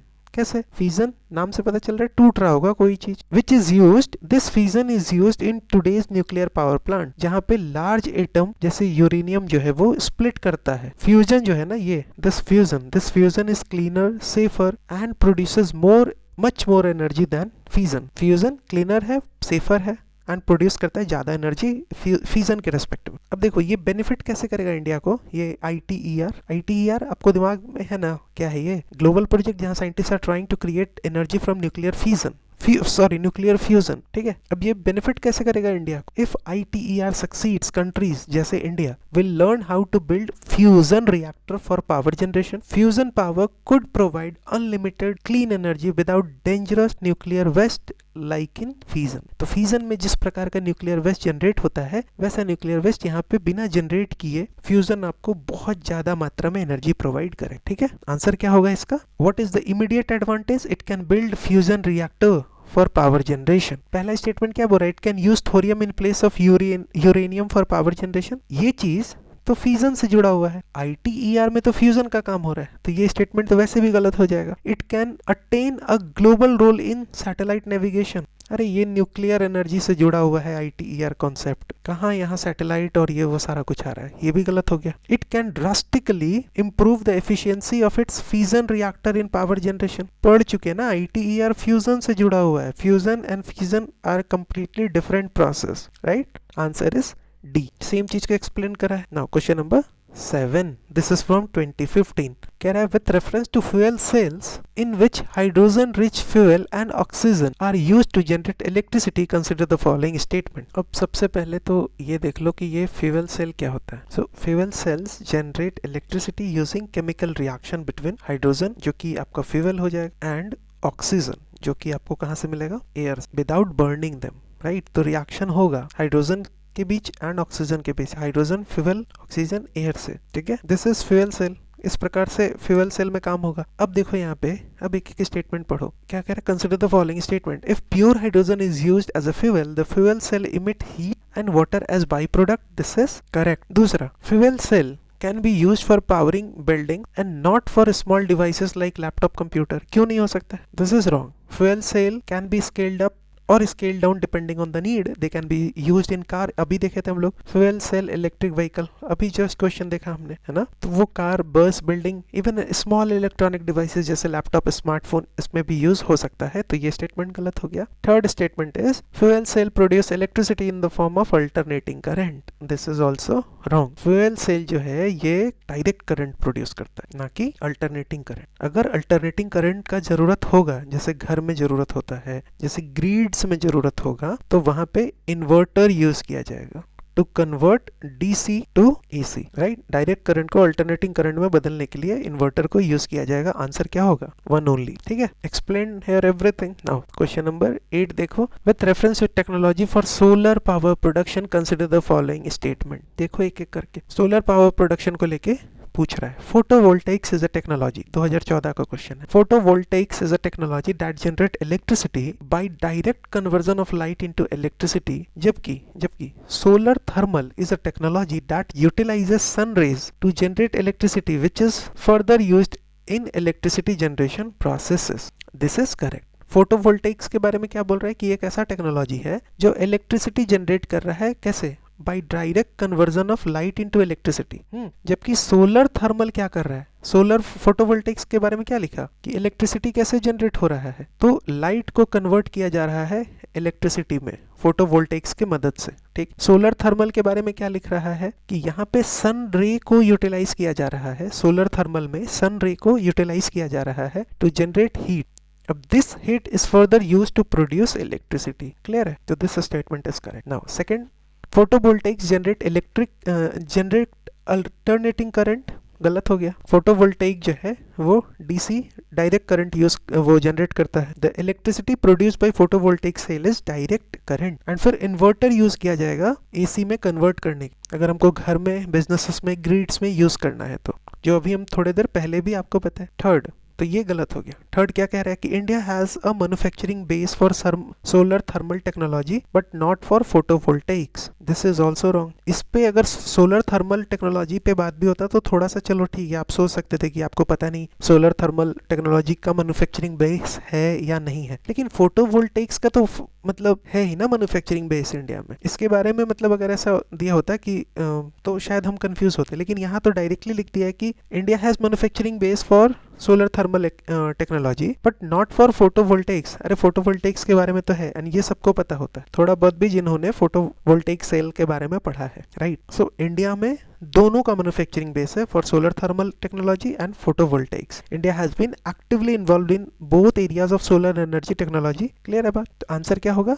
Answer होगा सिर्फ पहला सही है ना, आंसर इज वन ओनली, ए, ठीक है। यहाँ पे एक्सप्लेनेशन देख लेना, हम समझा चुके हैं आपको। क्वेश्चन नंबर 9 देखो, to meet its rapidly growing energy demand, some opine that India should pursue research and development on thorium as a future fuel of nuclear energy. इस context में बताओ what advantage does thorium hold over uranium? Uranium के comparison में thorium का क्या advantage? Thorium is far more abundant in nature in uranium. 100% सही बात है ये। On the basis of per unit mass of mined mineral, thorium generate करता है ज्यादा energy compare to natural uranium. This is also correct. Thorium produces less harmful waste compare to uranium. This is also correct. हमसे पूछ रहा है कौन सा statement सही है, आंसर इज 1 2 3 तीनों सही है, ठीक है, सही है। यहाँ क्या लिख रहा है कि thorium is Indeed more abundant in nature, it is found in greater quantities in earth crust which makes it a potential long term energy source. Second में बोल रहा है कि अगर कंपेयर किया जाए per unit mass of mined mineral, the thorium has potential to generate more energy than natural uranium. It can be used in reactors that are designed to convert thorium into fissile material. Third statement, thorium produces less harmful waste compared to uranium. The waste generated by thorium reactor is less radioactive and has a shorter half-life than uranium-based reactor, which makes it safer for environment. तो ये तीनों के तीनों advantage हैं thorium का with respect to uranium. Answer is D. Question number 10, microbial fuel cells are considered as a source of sustainable energy. क्यों? Why? 2011 का question है, माइक्रोबियल फ्यूल सेल। अब ये क्वेश्चन अगर आप थोड़ा कॉमन सेंस लगाते एंड अगर आपको बहुत कुछ नहीं भी पता है तो भी आराम से सॉल्व हो सकता था। देखो एग्जाम में अब ये देख ली, अब इसके बारे में कुछ भी नहीं पता है, अब क्वेश्चन छोड़ के भागना नहीं, ठीक है, एकदम नहीं भागना है। ऑप्शन पढ़िए, थोड़ा सा दिमाग लगाइए, है ना, वर्ड्स को तोड़ के समझिए, आपको समझ में आ जाएगा क्या करना है नहीं करना है। क्वेश्चन देखो, माइक्रोबियल फ्यूल सेल का बात हो रहा है, राइट। अब यहाँ लिख रहा है कि they use living organism as catalyst to generate electricity from certain substrate. ठीक है, रुकते हैं अभी। They use a variety of inorganic material as substrates. गलत हो गया ना, ये माइक्रोबियल लिख रहा है तो इनऑर्गेनिक नहीं होके ऑर्गेनिक थोड़ा सा लॉजिक लगा सकते थे कि माइक्रोबियल फ्यूल सेल प्राइमरीली जो है वो ऑर्गेनिक सबस्ट्रेट जैसे शुगर, वेस्ट वाटर इसको यूज करता है, ना कि इनऑर्गेनिक मटेरियल को इलेक्ट्रिसिटी जनरेट करने। ठीक, जैसे 2 गलत हुआ, अब बचता है 1 ए एंड सी। ए 1 तो पक्का सही है। 3 देखो, microbial fuel cell can be installed in waste water treatment plant to cleanse water and produce electricity. क्यों नहीं होगा? एकदम होगा, सेल है तो इलेक्ट्रिसिटी प्रोड्यूस कर सकता है। वेस्ट वाटर ट्रीटमेंट में इसको यूज कर सकते हैं। ठीक है, आंसर इज सी। अगर नहीं भी पता है ना तो थोड़ा सा पेशेंटली क्वेश्चन को देखो, आराम से आप आंसर तक पहुंच जाओगे। जैसे हम इतना अगर समझ पा रहे हैं कि इसमें इनऑर्गेनिक के जगह पे ऑर्गेनिक अगर होगा, समझो बात को, तो ये एंड ये तो गलत हो गया ना। इसका मतलब है कि 1 तो पक्का सही है। ठीक, अगर 1 पक्का सही है तो ये फ्यूल सेल लिख रहा है तो कहीं ना कहीं इलेक्ट्रिसिटी जनरेट कर रहा होगा। वेस्ट वाटर के ट्रीटमेंट में भी यूज कर सकते हैं इसको, क्योंकि माइक्रोब्स वगैरह कुछ होंगे, कुछ तो काम कर रहा होगा वेस्ट वाटर ट्रीटमेंट में। समझ में आ रहा है बात? ठीक है, आंसर इज सी 1 एंड 3। ये सिर्फ वेस्ट वाटर वाला देख लो कि microbial fuel cells can be used in waste water treatment plant. They help in cleaning the water by breaking down organic pollutants. साथ ही साथ इलेक्ट्रिसिटी भी जनरेट करता है। ठीक है, 2011 में न्यूज में था एंड उसके कारण पूछा है। Last question of this chapter देखो, the function of heavy water in a nuclear reactor is. This is from 2011। Heavy water का काम क्या होगा? हेवी वाटर का काम है न्यूट्रॉन के स्पीड को स्लो कर। ठीक है, हेवी वाटर जो है ये मॉडरेटर के रूप में काम करता है। क्या चीज को मॉडरेट करता है? इसको। तो क्या करेगा? इंक्रीज करेगा न्यूट्रॉन के स्पीड को कि स्लो करेगा? Slow down the speed of neutrons, right. The function of heavy water in a nuclear reactor is to slow down the speed of neutron. ये न्यूट्रॉन जो है ना, neutrons are the particle released during nuclear fission process. For fission chain reaction to continue, these neutrons need to be at slower speed so that they are more likely to cause further fission reaction. तभी तो chain reaction कहला रहा है ना, when neutron collide with uranium और plutonium atom. ठीक है, अब ये जो हेवी वाटर है, ये heavy water, this heavy water is made from deuterium, जो कि एक हाइड्रोजन का हेवियर आइसोटोप है। This heavy water act as a moderator, मतलब है कि ये स्लो डाउन कर देता है न्यूट्रॉन को without absorbing too many of them, allowing the fission chain reaction to be sustained. ठीक है, हेवी वाटर, इतना सारा कुछ राम कथा जानने का जरूरत नहीं है। पूछा क्या? हेवी वाटर क्यों यूज करते हैं? तो slow down the speed of neutrons. ठीक है, नाउ क्वेश्चन नंबर, ओके, यहाँ पे वही सेम चीज है explained. Heavy water is used in nuclear reactor as neutron moderator. And फिर जो हम आपको बात बताएं वही बात। ठीक है, नाउ नेक्स्ट चैप्टर मिसलेनियस देखते हैं। पहला question, now first question is, this is from 2024। क्या कह रहा है देखो, sorry this is from 2022।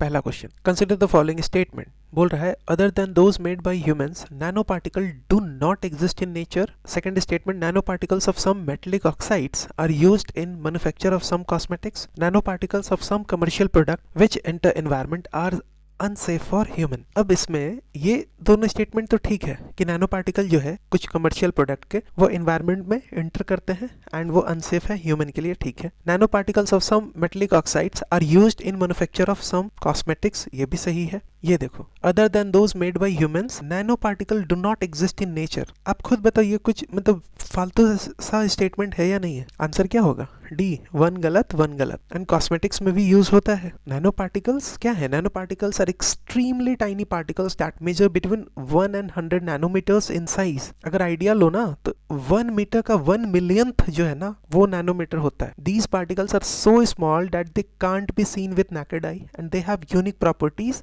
compared to large particles of same material। जब वो नैनो स्केल में वो बड़ा पार्टिकल अगर नैनो स्केल में आप उसको लेके आते हो तो वो यूनिक प्रॉपर्टीज एग्जिबिट करता है, वो नेचर में भी देखने को मिलता है। ये स्टेटमेंट गलत, आंसर इज 2 and 3, राइट। ठीक है, ये दोनों तो सही है। Nano particle do exist in nature and not just made by human. For example, volcanic eruption, forest fire, ocean spray can produce natural nanoparticles. Question number 2, this is from 2021. Bisphenol A, BPA, cause of concern है. This is a structural and key component in the manufacture of which of the following plastics? कोई एक term वो news में है तो वो किससे जुड़ा हुआ है इतना जानना होगा, राइट। ये बिस्फेनॉल ए जो है ये की कंपोनेंट है पॉलीकार्बोनेट प्लास्टिक का, right. Answer is B. So bisphenol A key component in the production of polycarbonate plastic. Polycarbonate is commonly used in products जैसे कि water bottle, food container, medical devices. Bisphenol A has raised concern because it can leach into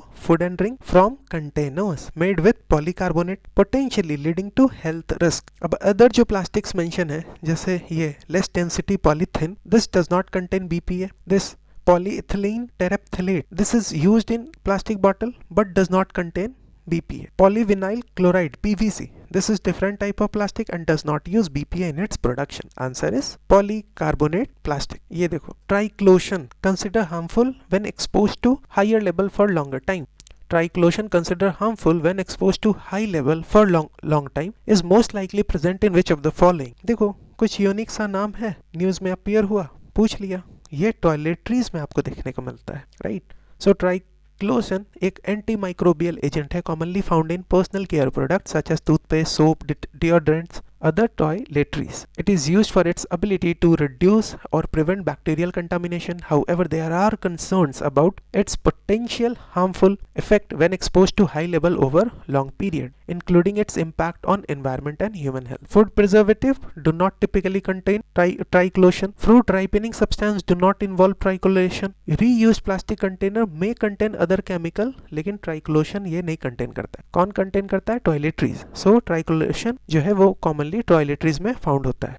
now question number 4, this is from 2020. कह रहा है with reference to solar water pump consider the following statement. Solar power can be used for running surface pump and not for submersible pump. कोई logic है इस बात में? बताओ. हाँ, कोई मतलब आपको ये स्टेटमेंट मैंने, जब आप सरफेस पंप पे आप यूज कर सकते हो चलाने के लिए, तो सबमर्जिबल पंप को आप क्यों नहीं चला सकते हो सोलर पावर के थ्रू? एकदम चला सकते हैं. गलत है ये statement. Solar power can B use for running centrifugal pump and not the ones with piston. अरे क्यों नहीं भाई, दोनों गलत है. पावर आपको चाहिए, वो पावर सोलर पावर से मिले या कहीं से मिले, क्या फर्क पड़ता है? दोनों स्टेटमेंट गलत है. ठीक है. Question number 5, this is from 2020. पूछ रहा है with reference to carbon nano tube consider the following statement. ये कार्बन नैनो ट्यूब क्या होता है? These are tiny tube shaped structure made from carbon atoms. They are a type of nano material and are considered one of the most interesting material in the field of nanotechnology because of their unique properties. वो क्या property है वो question में पूछा है, वो हम लोग देख लेंगे. नैनो पार्टिकल के बारे में अभी थोड़ी देर पहले पढ़े थे हम लोग. यहाँ पे कहाँ गया? हाँ ये है ना. यहाँ पूछ रहा है कार्बन नैनो ट्यूब के बारे में. तो पूछ रहा है कार्बन नैनो ट्यूब के रेस्पेक्ट में कौन सा स्टेटमेंट सही है.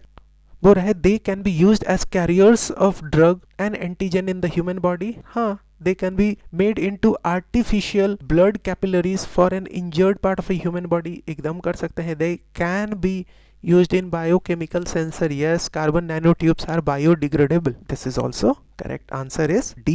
1, 2, 3, 4. ठीक है, क्लियर है बात. Now क्वेश्चन नंबर 6 देखो, 2020 का question. Consider the following activities. First, second, third, ये कुछ 3 एक्टिविटीज दिए हुए हैं. हमसे पूछ रहा है at present level of technology, मतलब आज जो टेक्नोलॉजी का लेवल है, which of the above activity can be successfully carried out using drones. अब ड्रोन्स की मदद से आप ये तीनों में से कौन कौन सा काम आप कर सकते हो? क्या ड्रोन की मदद से आप क्रॉप फील्ड पे पेस्टिसाइड स्प्रे कर सकते हो? एकदम कर सकते हैं. Inspecting craters of active volcano. Craters of active volcano को आप इंस्पेक्ट कर सकते हो, क्यों नहीं कर सकते हैं? ड्रोन की मदद से एकदम कर सकते हैं. कलेक्टिंग ब्रेथ सैंपल है ये, ठीक है. Breath sample from spouting whales for DNA analysis, ये भी कर सकते हैं, क्यों नहीं कर सकते हैं? तो आंसर क्या होगा? Answer is D 1, 2 and 3. अब देखो यही जो हो रहा है ना अभी, यही जो क्वेश्चन आंसर साइंस टेक के क्वेश्चन आंसर में सारा जो आंसर है ना एप्लीकेशन वाले क्वेश्चंस में, सारा आंसर क्या होता है? All the above. तो लोग ये कंक्लूजन निकालने लगे हैं कि साइंस टेक का जो एप्लीकेशन वाला क्वेश्चन होगा उसमें ऑल द अबव को ही टिक मारना है. देखो यहाँ पे भी वही सेम चीज हुआ. क्लियर है बात? ठीक, तीनों आंसर होगा, तीनों एक्टिविटीज आप कर सकते हो. नाउ क्वेश्चन नंबर 7 क्या कह रहा है? With the present state of development AI that is artificial intelligence can effectively do which of the following. क्या क्या कर सकता है एआई? आप बताओ. Bring down electricity consumption in industrial unit, एकदम कर सकता है. Create meaningful short stories and song, ये कर सकता है क्या? आप बताओ. चैट जीपीटी यूज किए हो, इसका आंसर आपको पता है कि नहीं? डिजीज डायग्नोसिस में मदद कर सकता है, टेक्स्ट टू स्पीच कन्वर्जन में मदद कर सकता है, wireless transmission of electrical energy में भी मदद कर सकता है. आंसर होगा 1, 2, 3, 4, 5. देखो बहुत लोग को अगर कंफ्यूजन होगा तो 1 से 4 तक तो पक्का लगेगा कि हाँ 1 होगा, 2 होगा, 3 होगा, 4 होगा, 5 होगा कि नहीं होगा। Wireless transmission of electrical energy, artificial intelligence करेगा नहीं करेगा। देखो 1 2 3 4 तो पक्का होगा ना, एंड 1 2 3 4 सिर्फ इसी में दिया हुआ है। आप एक बात बताओ, आप ये 4 को तो आप पक्का इंक्लूड करोगे ना, शॉर्ट स्टोरीज को तो पक्का इंक्लूड करोगे ना, तो 2 एंड 4 पक्का है, ठीक है। 2 4 किसमें है, इसमें है, इसमें नहीं है, इसमें नहीं है, ठीक। तो अब बचता है कौन कौन, 2 4 इस इन दोनों में है। डिजीज डायग्नोसिस में मदद कर सकता है कि नहीं, एकदम कर सकता है। तो 3 तो सिर्फ इसमें। समझ में आ रहा है बात। अगर नहीं भी सोच पा रहे हैं ना, तो आगे पीछे करके ऑप्शन को देखो, आप खुद ब खुद आंसर पे पहुंच जाओगे। ये wireless transmission of electrical energy बहुत लोग श्योर नहीं है, लेकिन मतलब बहुत लोग श्योर नहीं थे एग्जाम, लेकिन जो ऑप्शन जिस प्रकार से दिया हुआ है, आप 1 2 3 4 को सही मान रहे हो, तो वो सिर्फ और सिर्फ डी में ही तो दिया हुआ है 1 2 3 4, तो ऑब्वियसली 5 वाला भी सही होगा क्वेश्चन नंबर, ठीक है। वही सेम चीज यहाँ देख लो, AI can play a role in managing and improving the SS of wireless energy transmission. Question number 8 बोल रहा है Dennis Owen is sometime mentioned in media in reference to। 2019 का क्वेश्चन है। क्या किया, एक टर्म न्यूज में है, वो टर्म को उठाया एंड पूछ दिया आपसे। अब एक बात, ये टर्म इस तरीके के क्वेश्चन के बारे में भी एक बात प्लीज, अगर आप मेरा बात मानिए तो सुन लीजिए। एक लिमिट सेट करना होगा कि हम इस लिमिट के बाहर टर्म्स वगैरह के चक्कर में नहीं पड़े। क्यों, क्योंकि जब आपका मई का फर्स्ट वीक स्टार्ट होगा ना, या इवन अप्रैल से ही आपको ना 2-2 हजार टर्म्स का लिस्ट दिया जाएगा, ठीक है। 20-20 25-25 पेजेस के लिस्ट आपको दिए जाएंगे, जहाँ पे ना आपको ये टर्म न्यूज में है, ये टर्म न्यूज में है, आपको अपना दायरा फिक्स करना होगा। 1-2 क्वेश्चन के चक्कर में समय बर्बाद नहीं करना है, ठीक है। डेनिस ओवन क्या है, अर्ली ह्यूमन स्पीसीज है, ठीक है।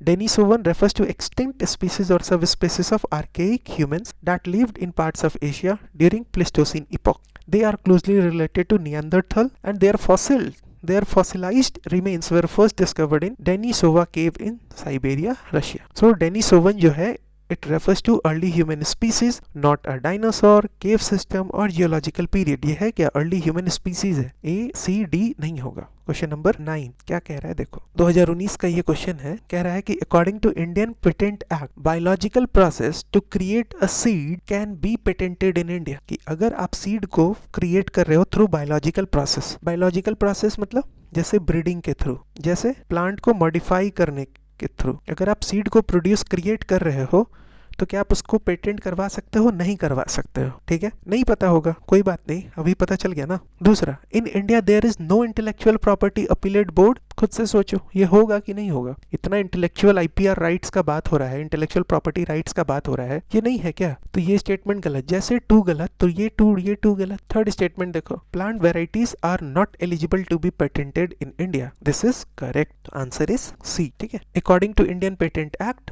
biological process for production of plant or animal not patentable in India. This means biological process to create seeds cannot be patented. India does have an intellectual property appellate board which is responsible for hearing appeals related to intellectual property rights. Under Protection of Plant Varieties and Farmers Right Act, plant varieties are not eligible to be patented in India. Instead, they can be registered under different system to grant protection to plant breeder and farm. Answer is C only.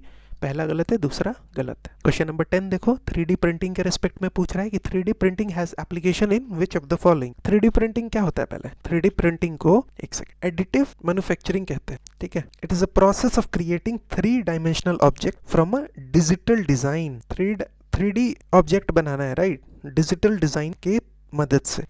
जो traditional manufacturing methods में हम लोग cut करते थे, mould करते थे, shape करते थे मटेरियल को, एंड उससे हमारा फाइनल प्रोडक्ट मिलता था। 3D प्रिंटिंग में क्या होता है, 3D प्रिंटिंग में this works by adding material layer by layer, and उससे आपका जो है वो ऑब्जेक्ट फुली बनता है, फुली बिल्ट होता है, ठीक। अब अगर 3D प्रिंटिंग ये है, तो आप क्या क्या इसमें से कर सकते हो। प्रिपरेशन ऑफ कन्फेक्शनरी आइटम, एकदम। मैन्युफैक्चर ऑफ बाइनिक ईयर्स, एकदम। ऑटोमोटिव इंडस्ट्री में भी हो सकता है एप्लीकेशन, रिकंस्ट्रक्टिव सर्जरी में भी हो सकता है, डेटा प्रोसेसिंग टेक्नोलॉजी में भी हो सकता है। आंसर क्या होगा, आंसर इज 1 2 3 4 5। देखो फिर यहाँ भी देखो 1 2 3 4 सिर्फ इसी में तो है, 5 में लगेगा कि डेटा प्रोसेसिंग टेक्नोलॉजी में 3D प्रिंटिंग कैसे यूज होगा। चलो ठीक है, 1 2 3 4 तो पक्का होगा ना, 1 2 3 4 तो सिर्फ इसी में है, तो 5 में भी होगा। क्लियर है बात। एंड ध्यान रखना है अगले बार क्या करेगा, 3D प्रिंटिंग ऐसे करके डायरेक्ट लिख देगा कि डेटा प्रोसेसिंग टेक्नोलॉजी में यूज करते हैं। अब आपका दिमाग उस वक्त खराब होगा, तो ध्यान रखना है कि 3D प्रिंटिंग को डेटा प्रोसेसिंग टेक्नोलॉजी में भी यूज कर सकते हैं। ठीक है, अब देखो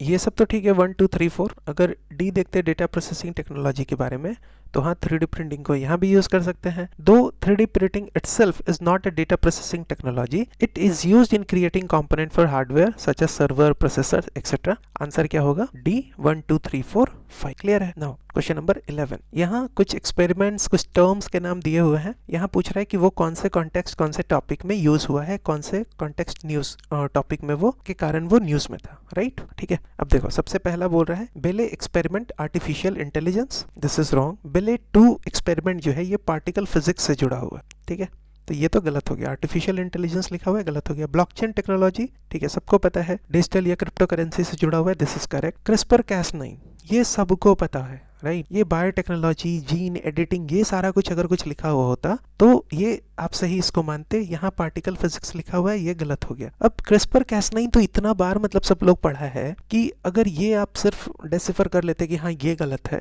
तो देखो आप आंसर पे आराम से पहुंच जाते। तो अगर आपको ये बेले एक्सपेरिमेंट नहीं भी पता होता तो भी आपका काम निकल गया रहता, राइट। दिस बेले second experiment, this is a part of particle physics and studies a special particle called B mesons. It helps scientists learn more about how universe works at very tiny level. ठीक है। Blockchain technology, ठीक है, this help store information in a way that makes it hard to change or cheat the system. It's mainly used in cryptocurrency जैसे bitcoin to keep digital transaction safe and secure. CRISPR कैस9 क्या है, this is a tool used to edit genes. एक बार देखो biotechnology वाला जो previous year question, it help scientist make changes to DNA like fixing certain genetic problem and this is not related to AI वगैरह। Clear है, answer 2 only. Question number 12 देखो, यहाँ लिख रहा है कॉमनली यूज या कंज्यूम मटेरियल, एक तरफ लिखा हुआ है, लिख रहा है अनवांटेड या कंट्रोवर्शियल केमिकल जो इसमें यूज हुआ है, जैसे ये मटेरियल है एंड इसमें ये आपको केमिकल्स है। अब हमसे पूछ रहा है कि कौन कौन सा करेक्टली मैच्ड है। लिपस्टिक में लीड, एकदम, सॉफ्ट ड्रिंक में brominated vegetable oil, Chinese fat food में मोनोसोडियम ग्लूटामेट, एंड ये तो मतलब मैगी के कारण बहुत ज्यादा न्यूज में था। तो this all this 3 are correct, 1 2 and 3। अब यहाँ देखो ये जो है कहीं ना कहीं मतलब फूड अडल्टरेशन से ही जुड़ा हुआ है। अडल्टरेशन क्या होता है, this is when something is added or removed from the food, changing its natural quality or composition. Adulterants क्या होता है, these are unwanted substance in the food. Lead in cosmetics, lead is often found in cosmetics. Lead जो है आपको cosmetics जैसे lipstick, eye shadow, blushes, powder, shampoos, lotion, इन सब में देखने को मिलेगा। Lead is commonly a common impurity in these product. Brominated vegetable oil का बात करें तो this is used in sodas to prevent citrus flavor from separating. It is banned as a food additive in Europe and Japan. MSG, monosodium glutamate. This is a flavor enhancer used in food, especially Chinese fast food. It can stimulate nerve cells, which some scientists believe makes it excitatory. Clear है? Answer 1 2 3। देखो news में ही है, इसके कारण मतलब और कोई कारण नहीं है पूछने का ये सब। अब इसको मतलब बेस बना के आप स्टार्टिंग में मतलब इसको नहीं आप रख सकते हो, एंड कौन कौन सा प्रोडक्ट है उसमें कौन कौन सा केमिकल मिल रहा है, ये यूपीएससी में पढ़ने का आपको आवश्यकता नहीं है यूपीएससी प्रीलिम के लिए। ठीक है। नाउ क्वेश्चन नंबर 13 बोल रहा है OLEDs that is organic light emitting diode are used to create display, digital display in many devices. उसका एडवांटेज क्या है ओवर LCD? तो ये जो ऑर्गेनिक लाइट इमिटिंग डायोड है या फिर LED होता है लाइट इमिटिंग डायोड, ये दोनों ना मतलब अलग अलग टाइप है डिस्प्ले टेक्नोलॉजी के, जिसको TV, smartphone, monitor, other devices में यूज़ किया जाता है। ठीक, जैसे LED का बात करेंगे तो LED डिस्प्ले वो लाइट इमिटिंग डायोड को यूज़ करता है लाइट को प्रोड्यूस करने। However most LED displays are technically LCDs, liquid crystal displays, जो कि LED को यूज़ करता है बैक लाइटनिंग के लिए। LED लाइट इमिट करेगा which pass through a liquid crystal layer to form images. अगर OLED का बात करें, ऑर्गेनिक लाइट इमिटिंग डायोड का बात करेंगे, तो ये जो डिस्प्ले होता है ना, ये ऑर्गेनिक कंपाउंड को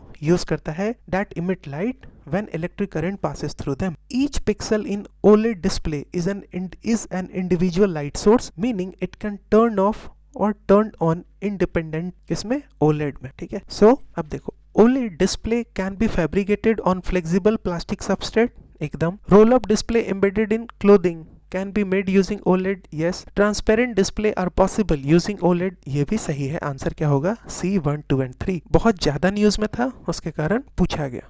OLEDs can be fabricated on flexible substrates, ठीक है, फ्लेक्सिबल मटेरियल में भी बन सकता है, जबकि LCD जो कि रिजिड स्क्रीन चाहिए। OLED flexibility allow them to rolled up, which can be used for wearable tech, clothing display. OLED display can be made transparent, allowing them to be used in various applications जैसे smart window। Answer 1, 2, 3। पूछ रहा है with reference to nanotechnology in the health sector, which of the following statement is are correct? Nano technology के बारे में तो हमको पता ही है ना, कि हम नैनो स्केल पे चीजों को ले जा रहे हैं, दैट इज 1 to 100 नैनोमीटर के रेंज में, एंड तब वो मटेरियल का ना क्या हो रहा है, प्रॉपर्टी बदल जा रहा है, यूनिक प्रॉपर्टी शो करने लग रहा है। तो वही पूछ रहा है कि नैनो टेक्नोलॉजी का हेल्थ सेक्टर में क्या आपको इंपॉर्टेंस है, या हेल्थ सेक्टर के रेस्पेक्ट में ये कौन कौन सा स्टेटमेंट सही होगा अगर आप nano technology in the health sector पे बात करो तो targeted drug delivery is made possible by nano technology, एकदम कि हमको इस जगह पे ही ड्रग चाहिए, हो सकता है, एकदम हो सकता है। Nano technology can largely contribute to gene therapy, ये भी कर सकता है। आंसर सी बोथ 1 and 2, ठीक है। Nano technology allows for design of tiny particle that can carry drugs directly to the targeted area in the body, improving effectiveness of treatment and reducing side effects. Nanotechnology play a significant role in gene therapy by enabling delivery of genes to specific cell in the body using nanoparticle, which can improve precision and effectiveness of the therapy. Answer is C, both 1 and 2. Now, next question.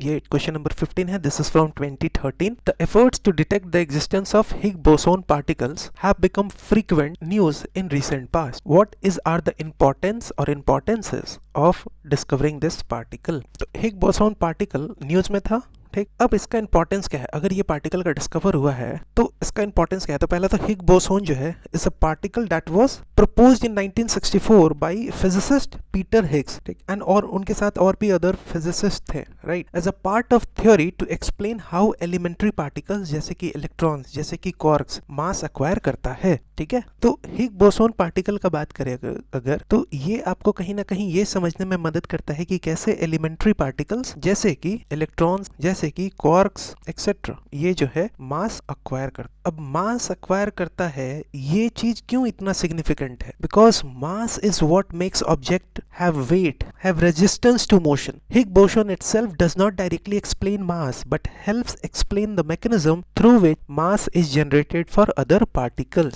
ये Higgs boson का simple भाषा में आपको importance, right, ठीक है। अब देखो पूछ रहा है कि इनमें से क्या उसका इंपॉर्टेंस होगा, अगर ये पार्टिकल डिस्कवर हुआ तो क्या इंपॉर्टेंस है? It will help us understand why elementary particles has mass, सही बात है। It will help us in near future to develop the technology to transfer matter from one point to another without traversing the physical space between them, कोई sense नहीं है इसका। It will enable us to create better fuel for nuclear fusion, कोई ये सब बेकार बात है, ठीक है। आंसर क्या होगा? 1 ओनली, ठीक है। देखो यहाँ बेटर फ्यूल, ये थर्ड वाला जो गलत है उसके बारे में क्या लिखा हुआ है? The discovery of Higgs boson does not contribute to creating better fuel for nuclear fusion, right. And second statement technology to transfer matter, उसके रेस्पेक्ट में क्या है कि दिस इज नॉट, ये क्या कह रहा है कि जो हिग बोसोन पार्टिकल है उसका डिस्कवरी हुआ तो this will enable us in the near future to develop technology to transfer matter from one point to another without traversing the physical space between them. This is not directly related to the discovery of Higgs boson. While Higgs boson research advances our understanding of fundamental physics, it does not directly suggest the development of technology to transfer matter without traversing physical space. ये भी statement गलत, जो आपको बताए वही सिर्फ सही है।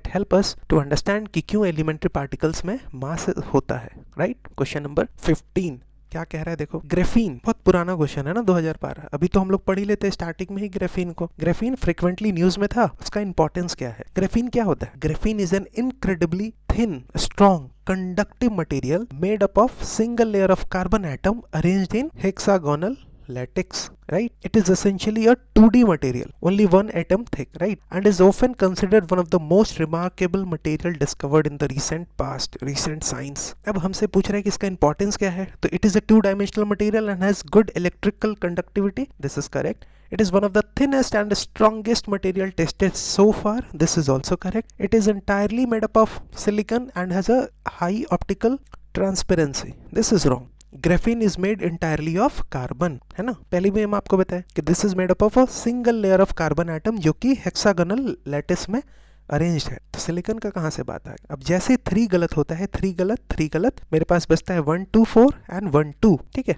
तो देखो 1 एंड 2 इसका मतलब है कि पक्का पक्की सही है। अब बचता है fourth, graphene can be used as conducting electrodes required for touch screen, LCD and organic LED। तो ये भी स्टेटमेंट सही है। आंसर क्या होगा, C 1 2 4, ठीक है। सेम चीज को I have explained here. Question number 17 and last question of this particular topic क्या कह रहा है, a new optical disc format known as Blu-ray disc is becoming popular. अभी नहीं है पॉपुलर, ये 2011 के हिसाब से लिखा हुआ है, ठीक है। तो a new optical disc format known as Blu-ray disc is becoming popular, in what way it is different from traditional DVD। तो देखो ना, यूपीएससी हमेशा 2011 का भी क्वेश्चन देखो तो आपको ये समझ में आ रहा है कि जो उस वक्त न्यूज में है, जो चर्चा में है, उसके बारे में क्वेश्चन पूछ रहा है। तो पूछ रहा है कि ये ब्लू-रे डिस्क जो है ना, ये ट्रेडिशनल DVD से कैसे अलग। तो देखो, ब्लू-रे डिस्क हो गया या DVD हो गया, they both are types of optical storage media. इसका मतलब क्या है, दे स्टोर डेटा जैसे कि movie, game, software using laser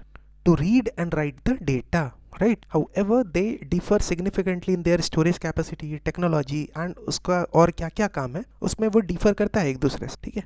अब क्वेश्चन देखो, DVD supports standard definition video, जबकि ब्लू-रे डिस्क जो है वो सपोर्ट करता है high definition video. This is correct. Compare to DVD, a Blu-ray disc format has several times more storage capacity. ये भी सही है कि ब्लू-रे डिस्क का ज्यादा स्टोरेज कैपेसिटी होता है DVD के कंपैरिजन में। This is correct. Thickness of Blu-ray disc is 2.4 mm while DVD is 1.2 mm. This is incorrect. तो आंसर क्या होगा, 1 एंड 2, ठीक है। अब देखो यहाँ पे, अब पहले वो थिकनेस वाला देख लो कि both Blu-ray disc and DVD typically same thickness का होता है, 1.2 mm का, ठीक है। डिफरेंस जो है ना वो स्टोरेज कैपेसिटी, टेक्नोलॉजी जो यूज हुआ है डेटा रीड करने में, उसमें होता है। ये थिकनेस वगैरह में डिफरेंस नहीं है। तो ये स्टेटमेंट गलत, जैसे पता 3 गलत 3 गलत, ये दोनों गलत हो गया। दूसरा देखो, a Blu-ray disc has much more storage capacity compare to a DVD। जैसे a single layer Blu-ray disc can hold 25 GB of data, जबकि स्टैंडर्ड DVD जो है वो 4.7 GB का डेटा स्टोर कर सकता है। एंड आप एक बात बताओ, आप ये स्टेटमेंट को तो वैसे भी सही कर लेते, इतना तो आपको भी पता है। एंड अगर नहीं भी पता है तो आप ये स्टेटमेंट को देखो, ये थिकनेस वाला तो आप दोनों डिस्क देख ही रहे होगे।